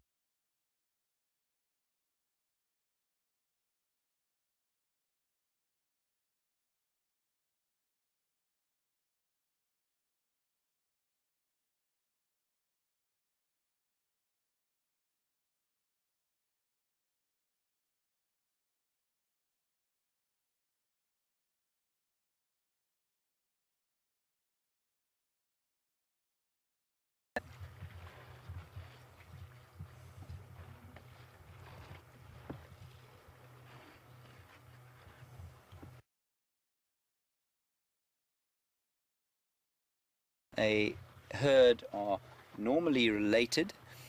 That's the females, and that is true. Maybe aunties and cousins and sisters. Would a matriarch, you say, accept a foreign cow? This elephant herds are not defined like lion prides are. Where so if a lion pride came across a strange female, they definitely wouldn't accept her. But in an elephant herd, the matriarch, I'm sure she would. I mean, there are examples of young orphaned elephants being accepted into a herd. So yeah, they very much would. Now, what's quite interesting here, that elephant there, the one closest to us, I think, is the matriarch, and she's watching us very carefully. She's feeling quite protective now, and I suspect it's because they're quite vulnerable next to the water. There's no noise of them feeding, so she can hear my human voice very clearly, and I don't think that makes her particularly easy. So Addie, if you look at that elephant, no, she's definitely communicated something to them, and they moved away from the water straight away. I can just hear the infrasonic sound, and now they're going to move.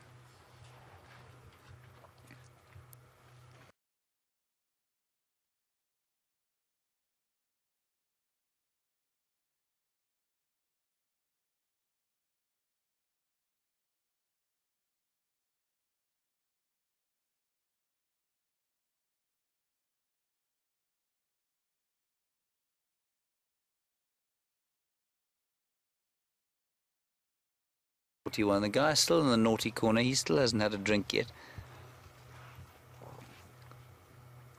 Now they'll start to feed again quietly. The coherence of movement is just amazing.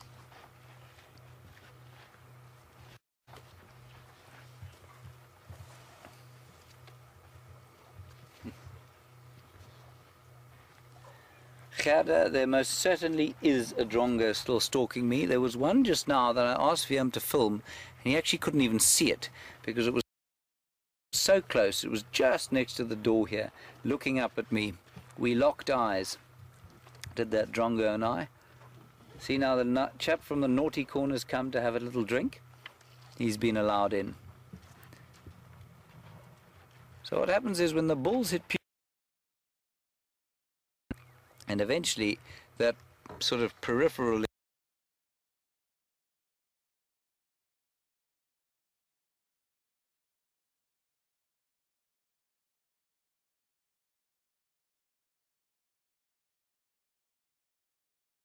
for humans too, that adolescent time.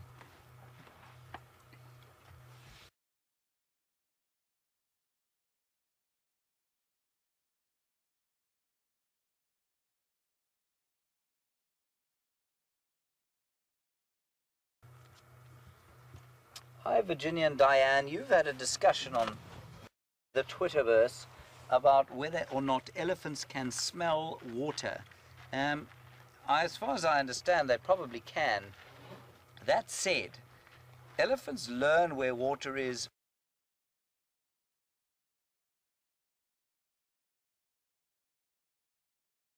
from their elders. That's fairly sort of well established. So while a young bull, if you plopped him into the middle of the Kalahari Desert, I suspect without other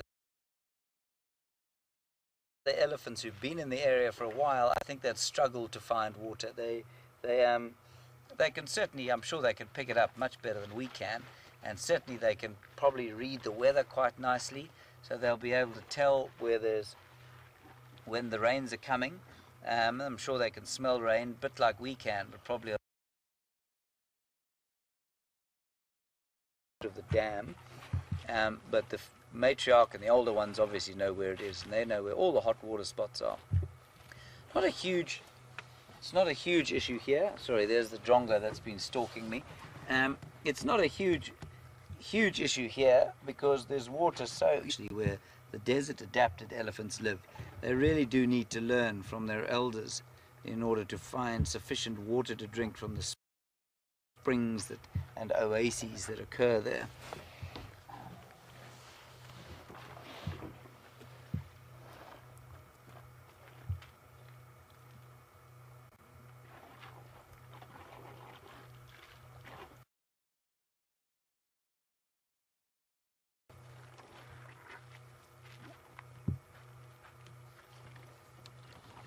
Has been a spectacular sighting, I must say. The trunk spitting the water out. Drum goes back.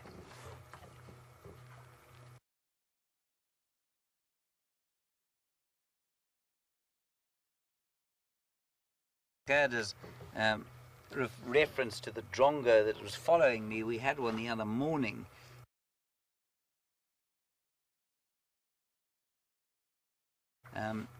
Pretty much at the same height that the one you're looking at now is, but only 2 or 3 feet from the vehicle. And the camera actually struggled to focus on it. It was so close. That's wonderful. So he or she, Mr. or Mrs. Drongo, whoever she is, he or she is following the elephants and the Land Rover to pick up the invertebrates that we tend to kick up when we drive through the bush and push over trees and knock the logs off the ground. So there are just two youngsters left and dinner. Look at that beautiful shot. I mean, the light is just, you couldn't ask for anything more spectacular. That was a truly spectacular sighting. I hope you enjoyed it as much as I did. I feel at peace, and I feel greatly satisfied with the afternoon so far. And we'll just gently drive across the reserve now and see what else we can see. Brent Tingana is on the move, so we're going to cross you over to him and enjoy the leopard in the golden light.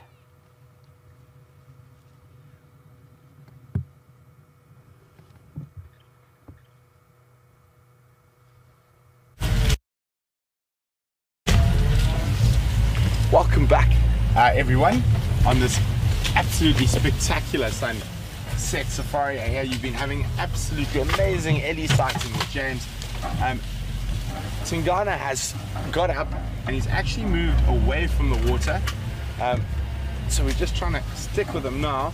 Oh, whoops, there's a big stop there. Looks like he's laying down. I'm going to try get us into a good spot, but he has moved into some thick, but it looks like he's popped out. You okay? Yep. Into the open. Oops. Whoa, big stump.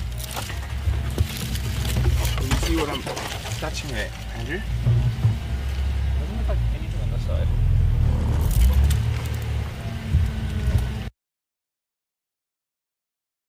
Let me try this way. Oh, there we go. That's just quite a large log there. Just gonna have to move around a little bit. No, no.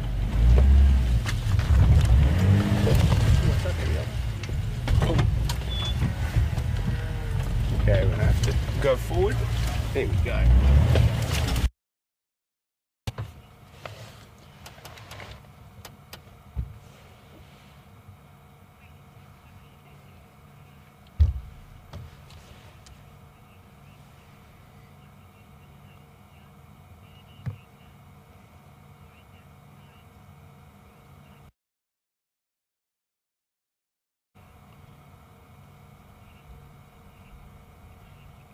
Well, apparently there's been some chat in the UStream chat room about whether that was a baby or full-grown duiker. It was a young duiker, but it had reached full-grown. Oh, tired kitty. There is still a possibility he might move down towards the water for a drink. There is also the chance that he got enough moisture from that young duiker that he's just been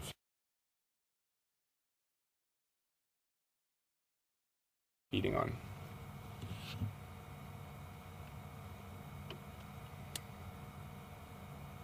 It's amazing that an animal like this is able to feel calm and confident enough that he'll just flop down and lie down completely unhindered and unworried about us, and within no more than 6 feet of where the vehicle is.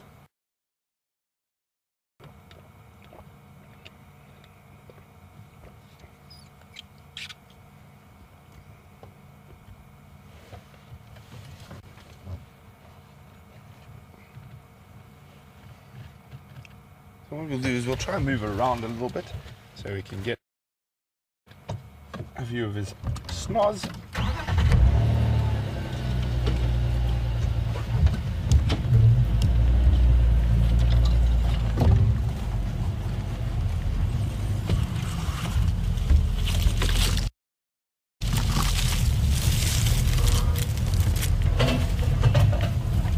Susan from Long Island in New York.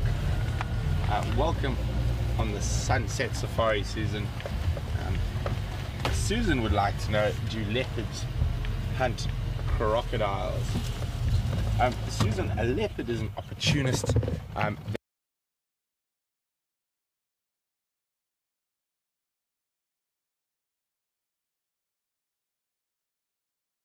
They have been recorded hunting crocodiles in Zambia and in Botswana, and I think also in the Kruger National Park. If the crocodile and hippos in the Savuti Channel and the Savuti Marsh, but when it dried up, the hippos moved through to the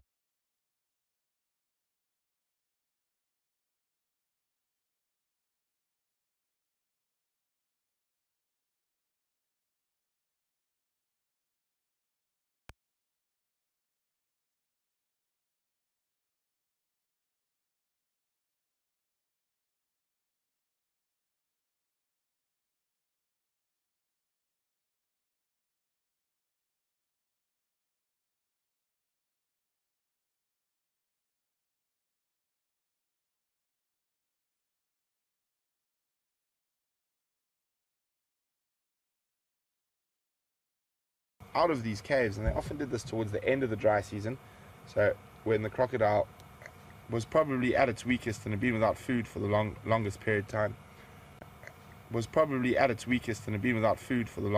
period of time. That's when they would take advantage of that. I've seen some amazing set of photographs given the opportunity and the conditions are correct. Thanks very much for that. That's a really great question. It's not something you would think of too often, leopards and crocodiles.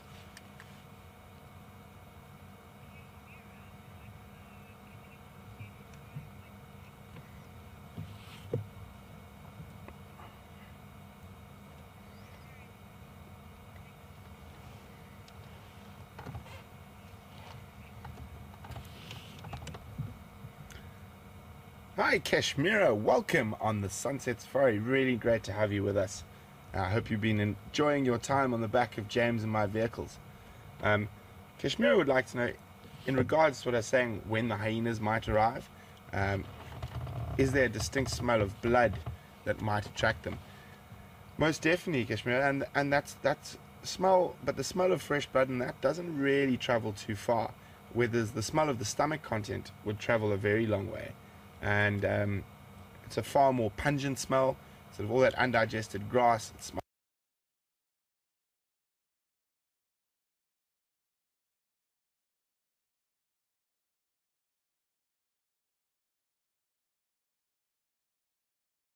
wasn't too phased, and as we saw, he moved off.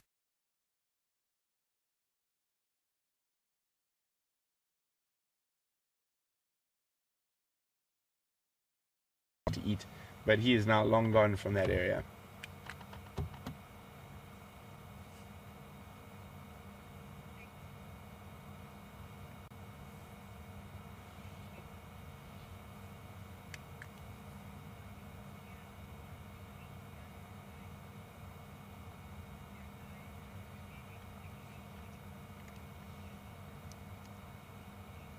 Hi, John from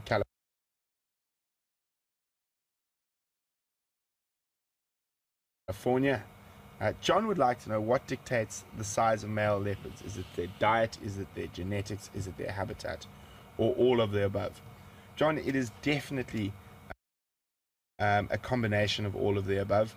But strangely enough, obviously genetics will play a very important role, but diet and habitat, which go very much together, also play vital roles. I mean, a great example of this is the Cape mountain leopards, as they're called, that live in the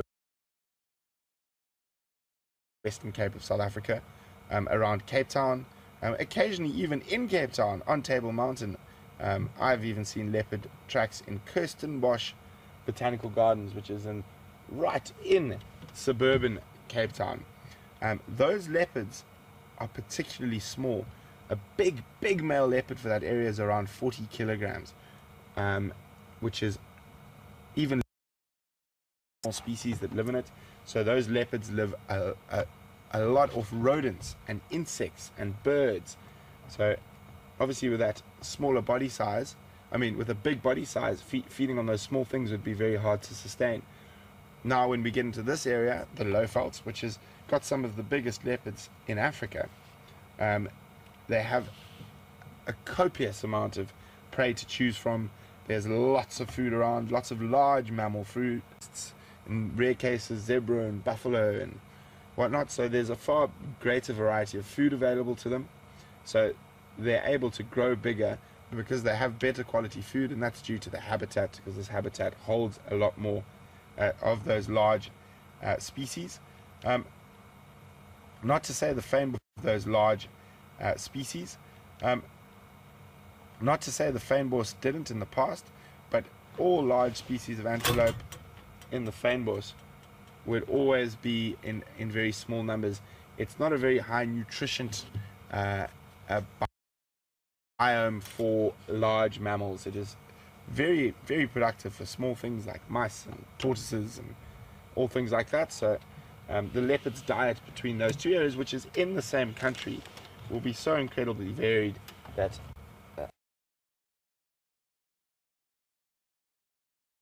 the size is actually very noticeable.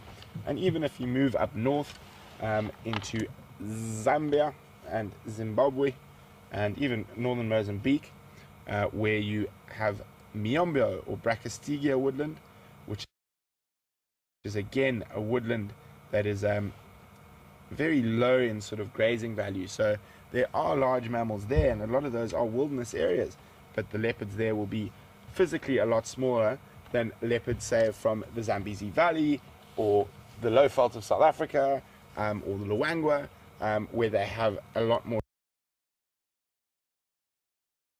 choice of food items. The duiker, depending on how hungry they are, for even probably a day, a night, and another day. Now with a male leopard, you see he's devoured that whole duiker. He definitely made that kill probably early this morning, yeah, probably early hours this morning, 1-2 o'clock in the morning.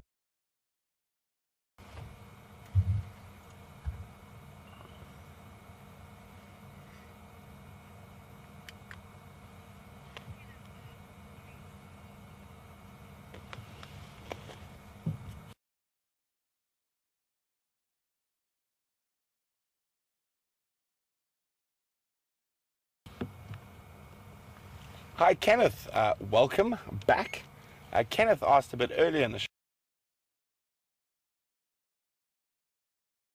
show, what would happen if Mvula and Tingana were to meet? Would they have any form of direct confrontation?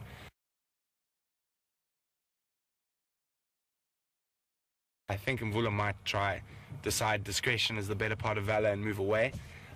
but he might get pushed to the stage where there will actually be physical confrontation, and those battles can be absolutely ferocious.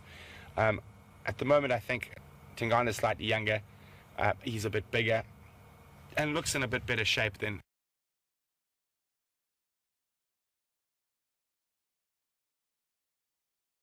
same way Tingana has decided to do the same with the Anderson male, who's younger, possibly a bit bigger and stronger, and who's pushing in from the south and west.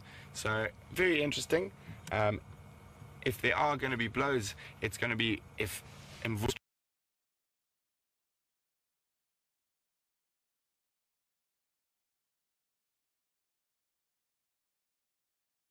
interesting, because he's definitely shown an inclination to try avoid fighting Tingana so far, but if he hits a brick wall on the other side, who might be a younger, stronger leopard, he would be forced into a confrontation with Tingana, and he obviously feels he's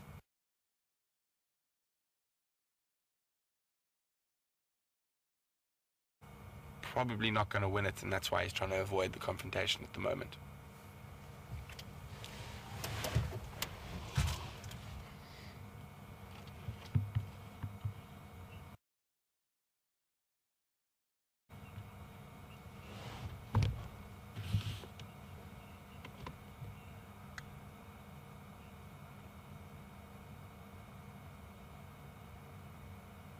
So guys, while we wait, and hopefully Tingana does the same as those pachyderms did a little earlier and heads down to quench his thirst, we're going to cross back to Commander Bond, see what he's been up to for Because there is an animal, but because we're about to go to one of the high points of the reserve, and there is a spectacular sunset going on behind me, and I want you to see it. As I've said before, never tire of sunsets, and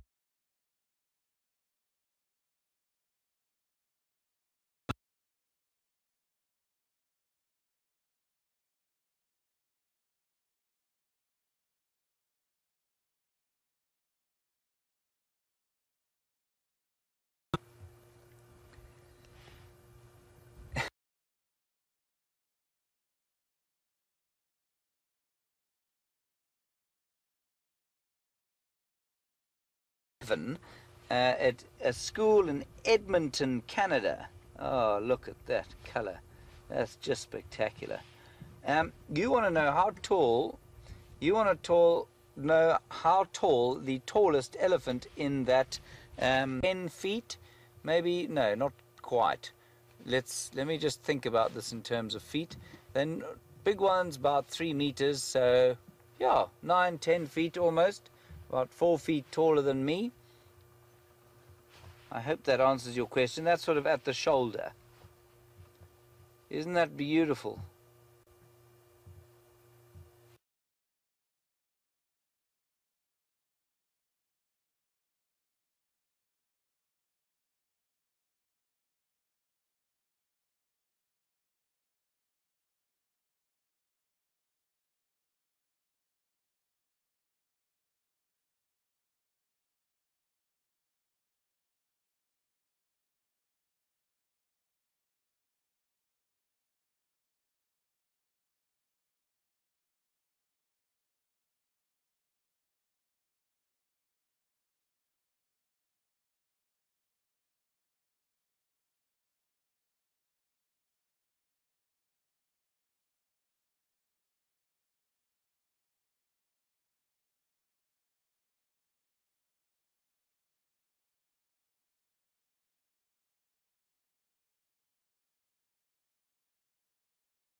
start to test their strength, and then their mothers and aunties and older sisters don't tolerate it, and they send them away for a little while.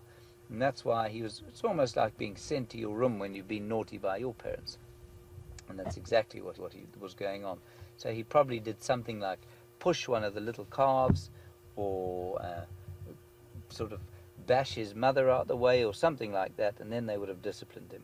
And that's what happened there. Thanks, Cameron, for your question. It's a good one. Isn't that a beautiful sunset?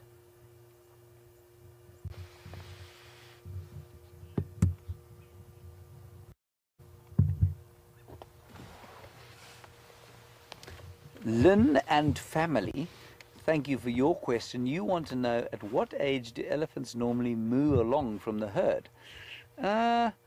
Well, you saw the excluded young boy there. The females obviously don't leave their natal herd. Natal means the herd in which they were born.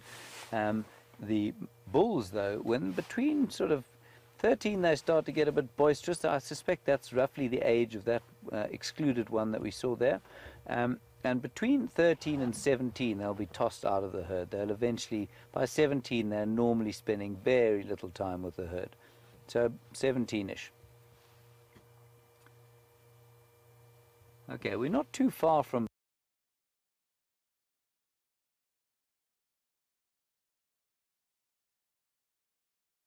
if he actually comes out of the water to eat at night, or if he sulks in the water all day and all night long. Wonderful sunset, obviously beautifully filmed by Viam.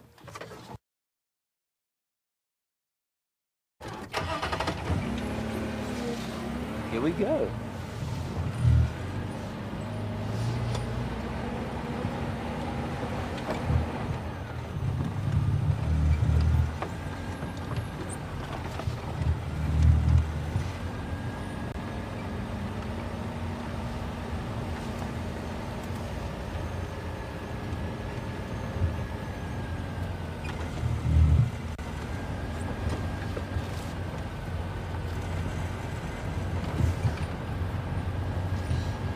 Hi David in Cherry Hill in New Jersey.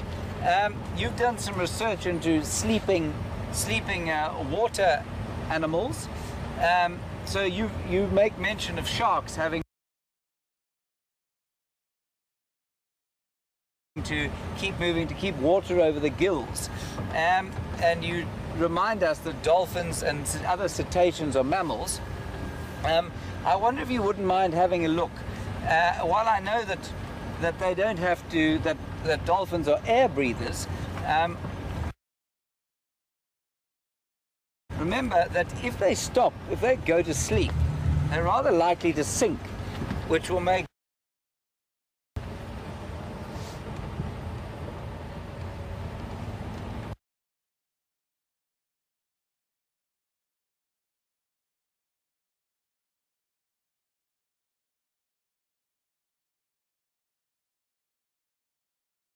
strictly a calf, not a lamb. Oh, sorry, I've parked Viam right behind a Strychnos madagascarensis stump. There we go.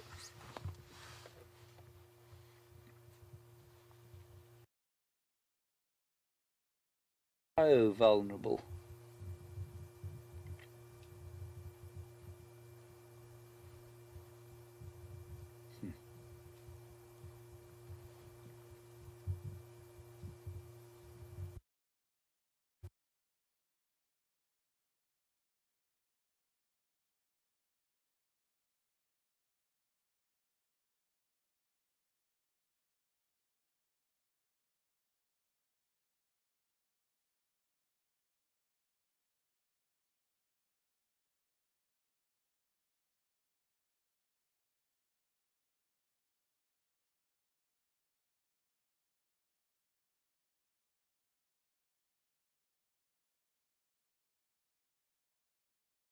Would they, if they're in captivity in Europe, where obviously things are totally topsy-turvy compared with here, would they rut at the same time of year? What brings on the rut is the shortening of the day. And so, because it seems, apparently that changes the, that's what causes the testosterone because it seems apparently that changes the that's what causes the testosterone in the males to go up and probably brings on estrus in the females. And so what I suspect happens there is that in the northern hemisphere, where everything is topsy-turvy, and assuming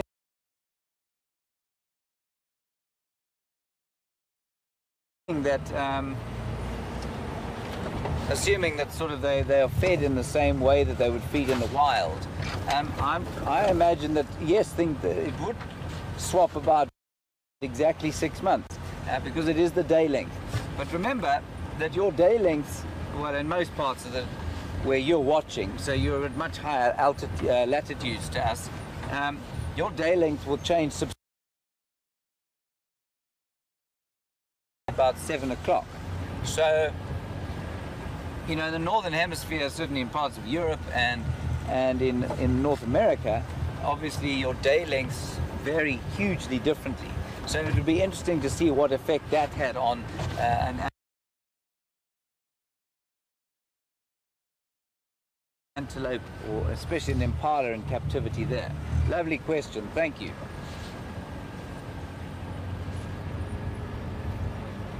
And that's assuming, I mean, that question came from Holland. That's assuming the poor old impala got to see the sun at all.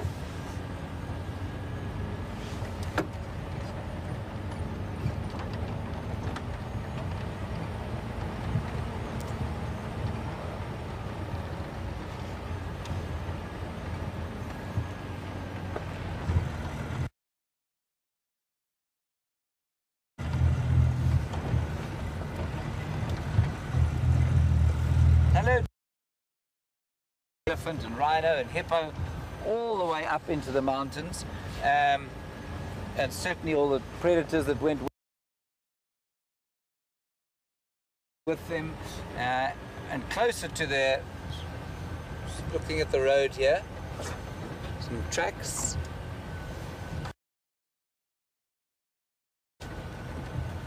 Never mind.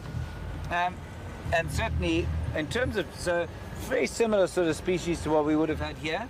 Now not so much, but what you would have found is some things like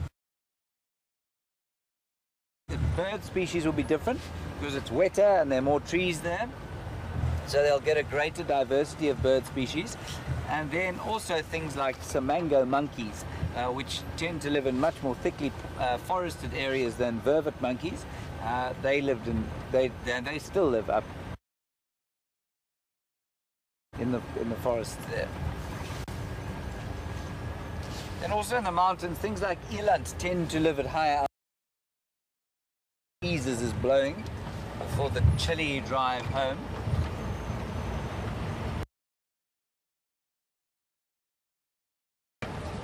He's leaving for his evening graze.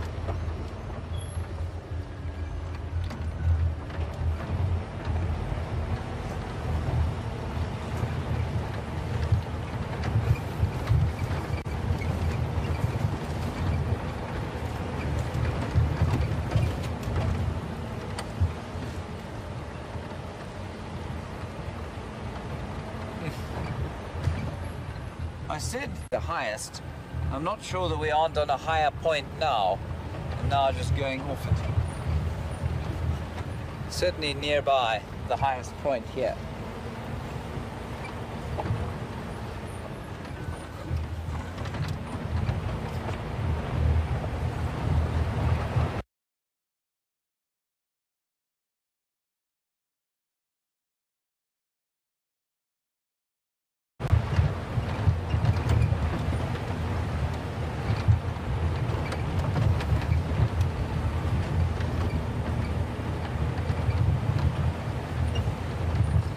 Right, let's see.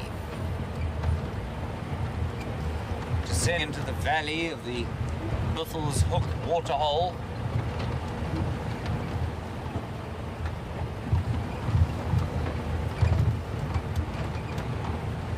It is.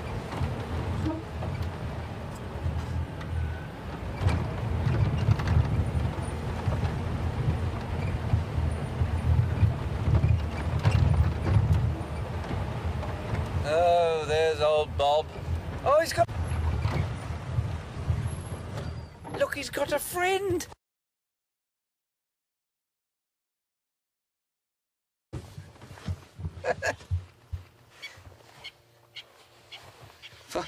For our new viewers, welcome, and we're very proud of bachelorhood and loneliness.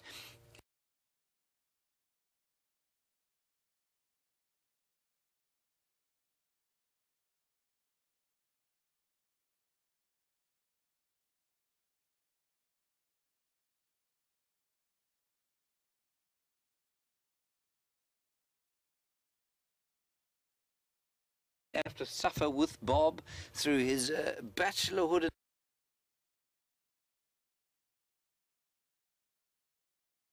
That is just very exciting to see. Now let's hope he doesn't say something silly and chase her off.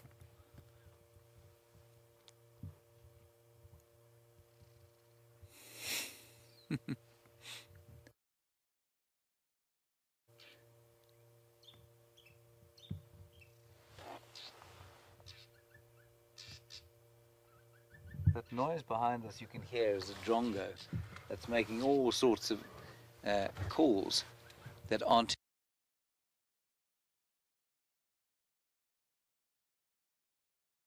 his own.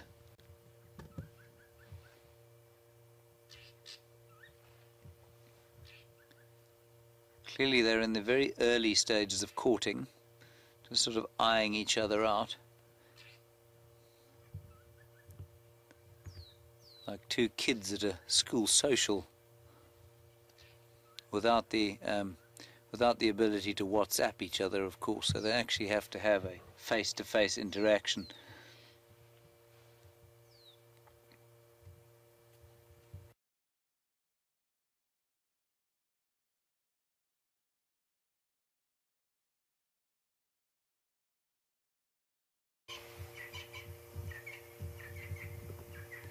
I suppose this brings up another topic, if you like. That being the topic of romance in the bush.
Laura, you want to know how do I know if this is a girl or not?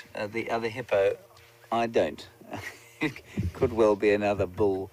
I'm just I'm hoping for Bob's sake it's a girl. John boy, you think that Bob is cheating on me? No, John boy. Bob and I have a sense of solidarity with each other. but we'll be very cheerful should our circumstances change. We will revel in the joy of our mutual friendship and the happiness that the other has derived. But thank you for your comment.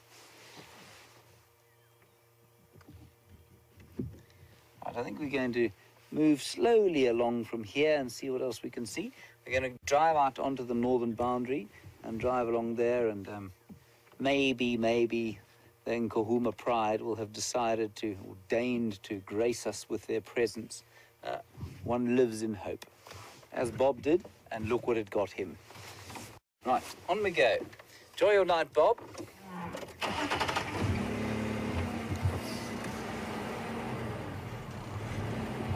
Don't be too shy.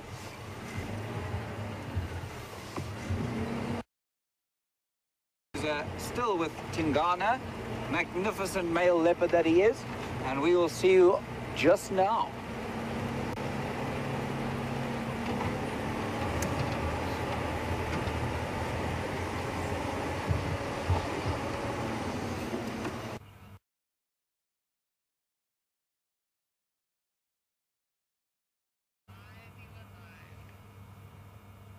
Welcome back, everyone. As you can see, we're still with a very lazy leopard. He hasn't moved at all since you were last with us, apart from lifting his head. But lifting his head looked like he might think about getting on the move again. But there's quite a strong possibility, just judging from that big sigh he just gave, that he might flop straight back down. But welcome back, and hasn't it been a splendid sunset safari? I heard Bob's got a girlfriend, so that's great news for Bob, the bachelor hippo of Buffelshoek Dam. I'm sure James will be very chuffed. Now, I think the only person who's lacking female companionship is James. Only joking.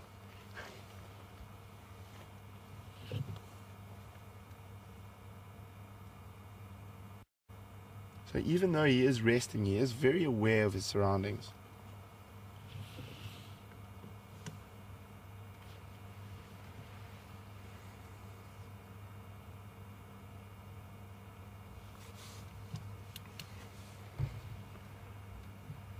So we are unbelievably privileged to be able to spend this much time with a magnificent cat like this. Definitely one of my favorite things to do in the bush, and especially if we could do the whole story like we did today, which is even better. The fact that we found the tracks, we tracked him on foot, found him on foot, couldn't find him in the vehicle, and then found him on foot again, and then we've managed to have this fantastic and long sighting, seeing the whole almost start to finish of how we would find an animal, from the tracking to the bundu bashing, and then him leading us back to the tree where he had that duiker in the tree, and then actually watching him feed off that duiker this afternoon, seeing a little bit of the harsher side of nature, which is always good. We must remember, we always try to put human emotions and civility into the wild, but it isn't a civil place, and animals can do things which we consider really nasty and disgusting, but that is how it works out here, and it is survival of the fittest. So I think it's good for us to sometimes see some of that more gruesome stuff. It does remind us that we can't give human emotions and try system, that the animals are allowed to run free, and fortunately for us, we are privileged enough to have a sneak peek into their world.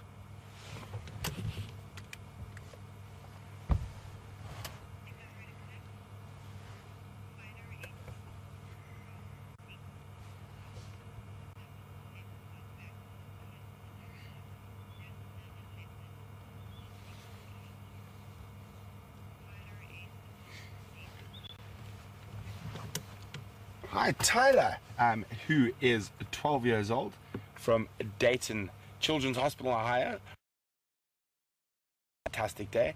Tyler would like to know what would happen if another leopard, while this leopard was away from his kill, came and started eating on that kill. Well, Tyler, that completely depends on which leopard it is. If it is one of the females he regularly sees within his territory, he would probably just chase her off. And the same would go up to a certain age. He would tolerate them a little bit. Oh, he's gone flat cat again. But he would then chase them out of the tree and then continue to feed. The kill he had earlier today, he has gobbled everything up, so there's nothing left. So there's no danger of that. The only thing that might go sniffing around the bottom of that tree is a hyena to pick up some scraps. But I think then if it was another leopard he didn't know, another male leopard who was of independent age, so who was moving around by himself and wasn't staying with his mom anymore, there he would probably try kill that leopard. And specifically if it was another big male leopard, he would definitely try fight with that leopard. Unless he thought that leopard was bigger, then he'd probably run away.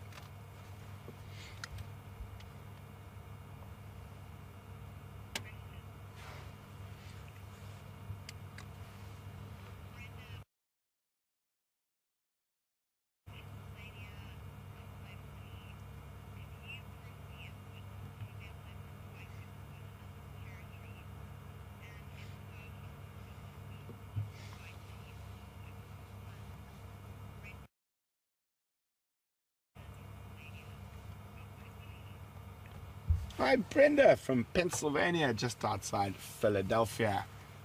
Welcome on the Sunset Safari, Brenda. Wonderful to have you with us. Brenda would like to know if I've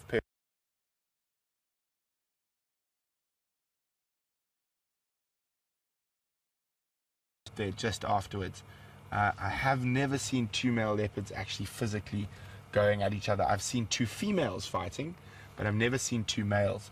And that was probably in 2006 or 2007 in the Central Sabi Sands. I heard this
unbelievable commotion, and by the time I got there, unfortunately, the fight was over. Quite often these fights can be very brief, especially if the one male realizes that he's in trouble very quickly. He'll try to get out of there, but sometimes I've heard of them going on for sort of about 10-20 minutes, and sometimes even having a fight, having a break, and then having a fight again. The female leopards I've seen fight, and they decided it was worth just keeping that boundary and not actually fight.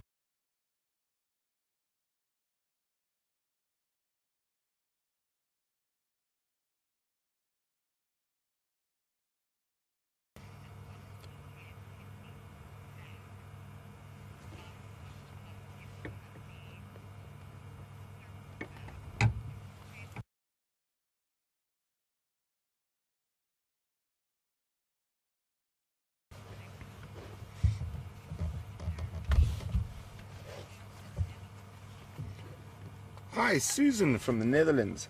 Susan has noticed that if we move along to Tingana's belly there, that all the spots are very dark and sort of more the traditional rosettes. And she'd like to know, is this the same in all leopards?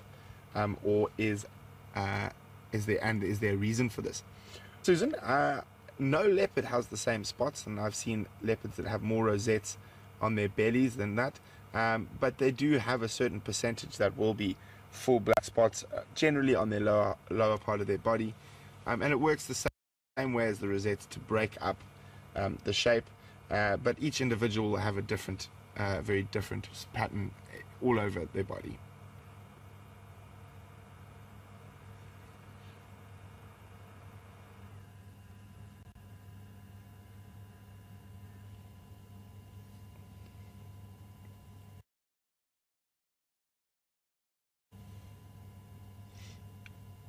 Very, very, very relaxed leopard at the moment.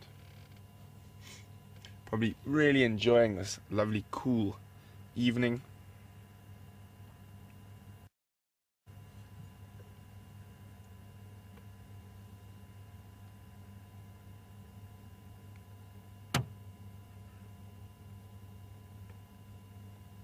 It's amazing how still the bush is at the moment.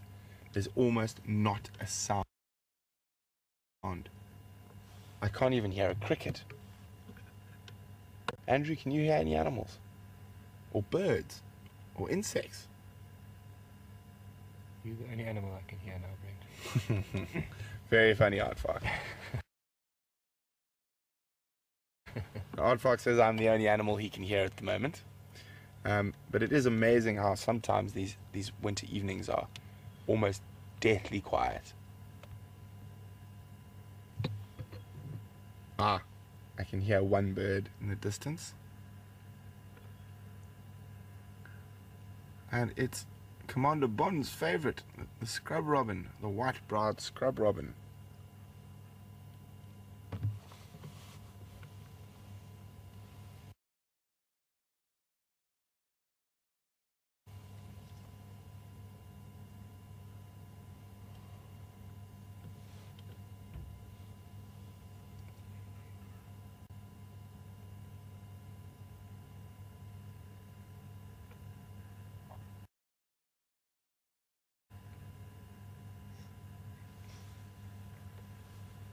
So it's amazing though, he seems to be in such a deep sleep.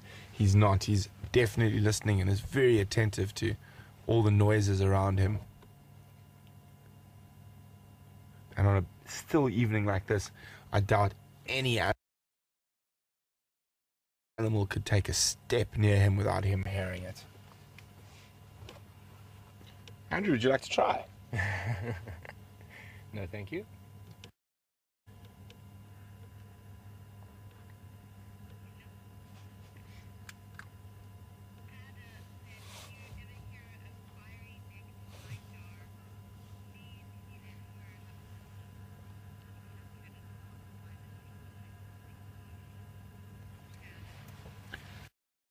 Evening, Gerda.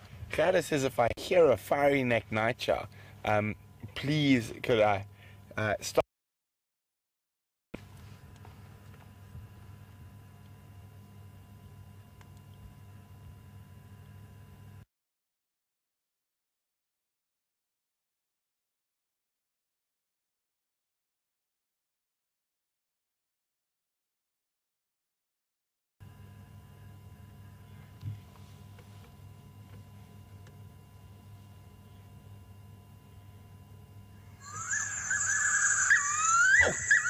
We found a fiery neck nightjar.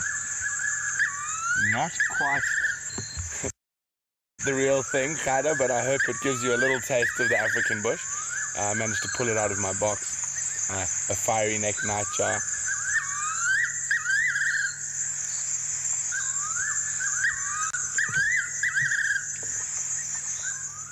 Magic. Magic fiery neck nightjar out of my book box. God, I hope you enjoyed that. It is one of my favorite calls in the bush as well, but generally more common in the summer months. And playing on with that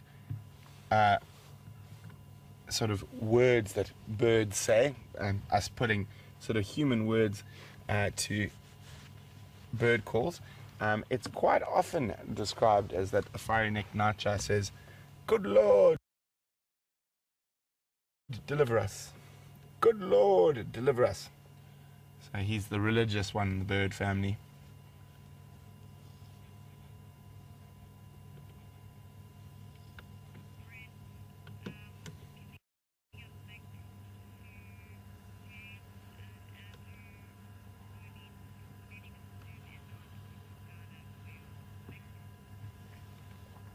So we're going to sit here and hopefully this lazy cat decides to do something shortly. But in the meantime, we're going to cross back across to James and see what he's been up to. And we'll be back with you a little later.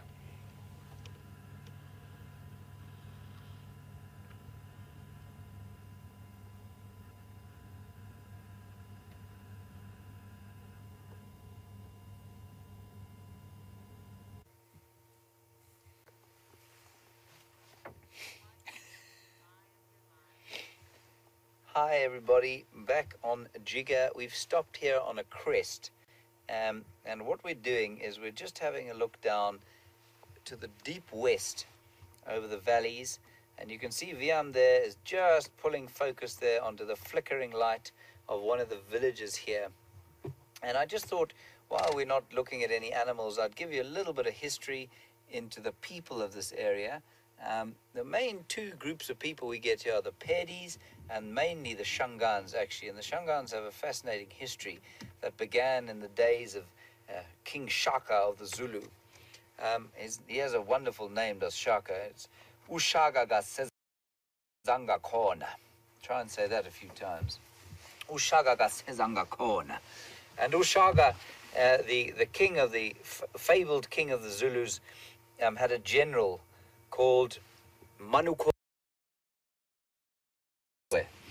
and he didn't take too kindly to taking instruction from old Shaka, and he disappeared up the coastal plain of Mozambique at one stage, and eventually came up on the Tsonga people, and they adopted the language of the Tsonga people, which is a Bantu language, much like Zulu.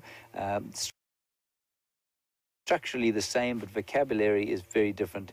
And after a while, those people became he adopted the name, Manukosi adopted the name Soshangane, and his people became known thenceforth as the Mashangan, and in Mozambique, the Vatsonga. And they then eventually filtered back across the coastal plain of Mozambique into this area here where they are settled today. And those are their villages that you can see in the west, nestled in the sort of lee of the mountain, or basically halfway between where we are now and where the mountains are. And there are roughly 9 million people living on the borders of the Kruger National Park at the moment. Most of them in pretty poverty-stricken villages, but especially at this time of night, there's a really lovely feel about those villages. And it's so interesting, you know, people in those villages live on an average of probably about 1,000 rand a month, if that. I mean, that would be quite a lot for most of them. There's an unemployment rate of up to 60%. But I tell you what, you drive into those villages, and while there's definitely unhappiness, and I don't want to over-romanticize